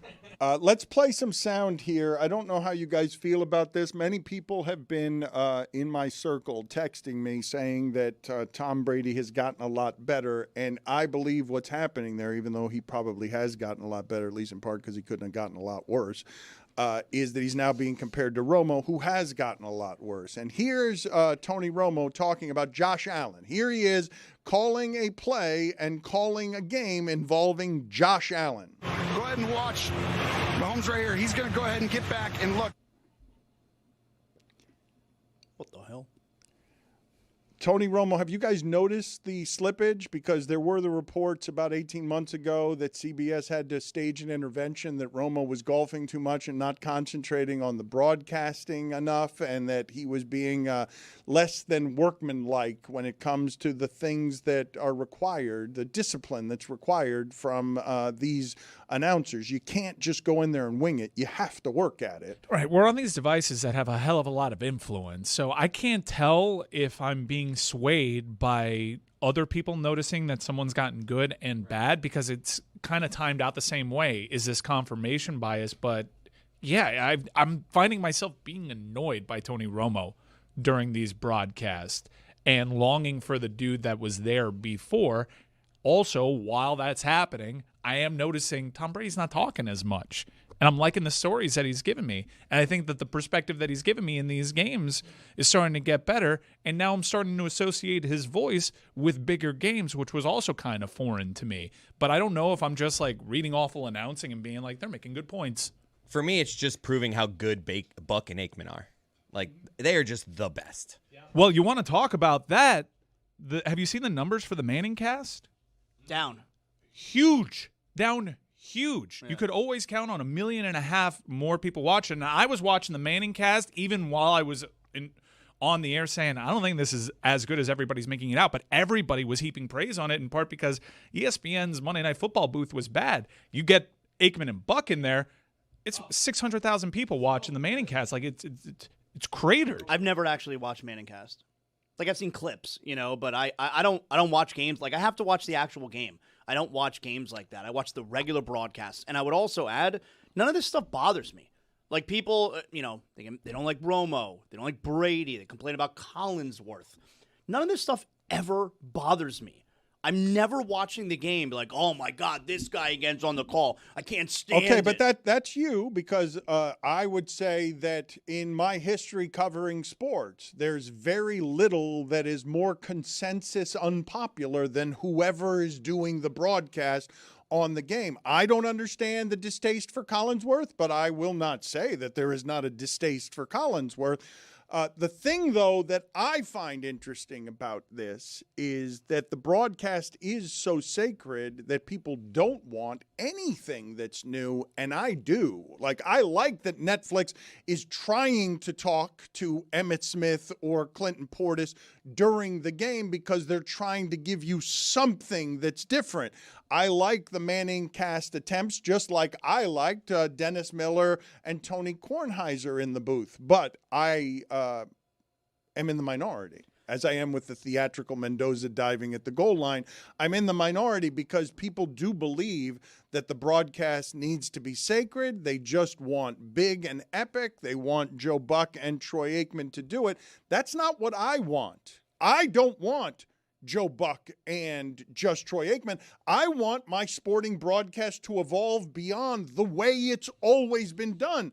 But it is not. I am not with a popular viewpoint there, because the sports fan just is like, give me meat and potatoes. I just want the game. Just give me that and don't take any chances. Well, if you remember in the 80s, I think it was an NBC game. I think it was Jets Dolphins when they had no commentators.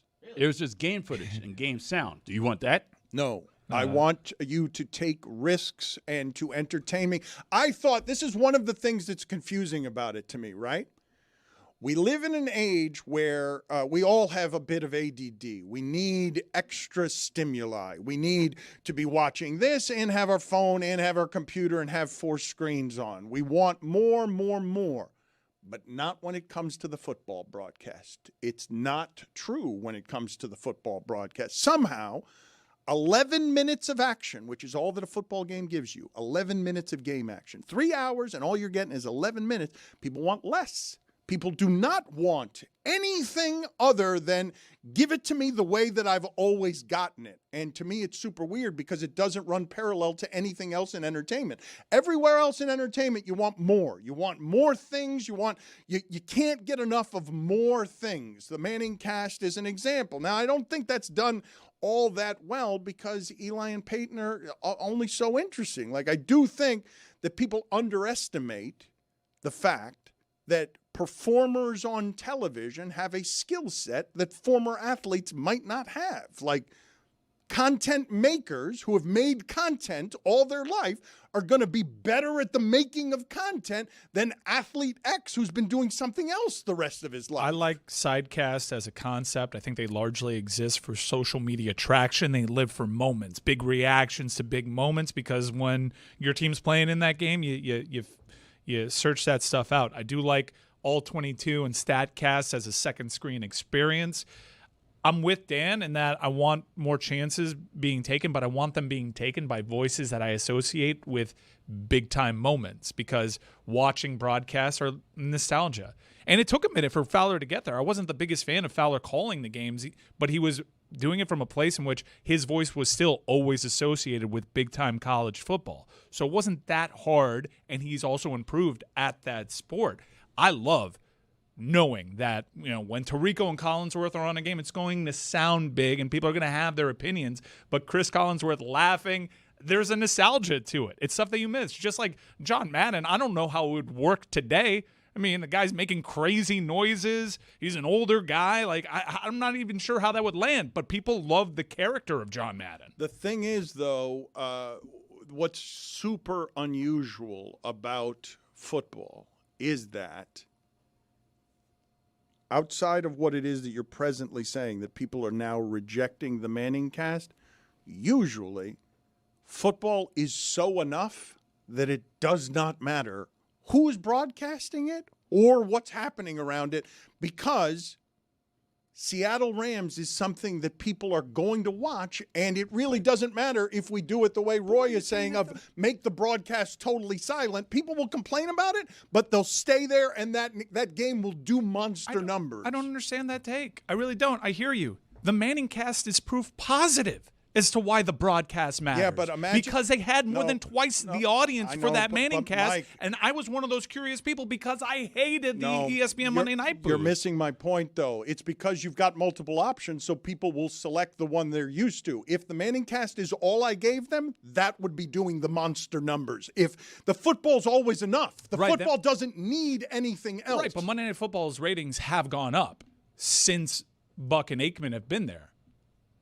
So I do think that there is something to a certain quality, an editorial overlook on how good the game broadcasts are, whether it's perceptible. I understand we're going to be there no matter what.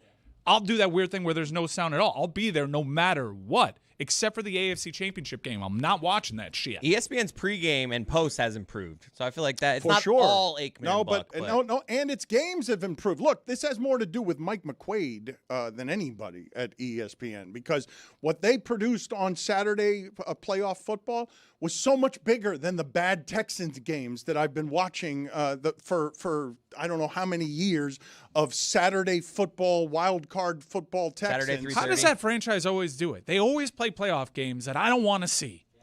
It's crazy. This is 17 different quarterbacks. Doesn't matter. And you and I are both liars. We're going to end up having to watch Broncos Seahawks. And it's not just because we have to talk about it the next day. It's because football's king.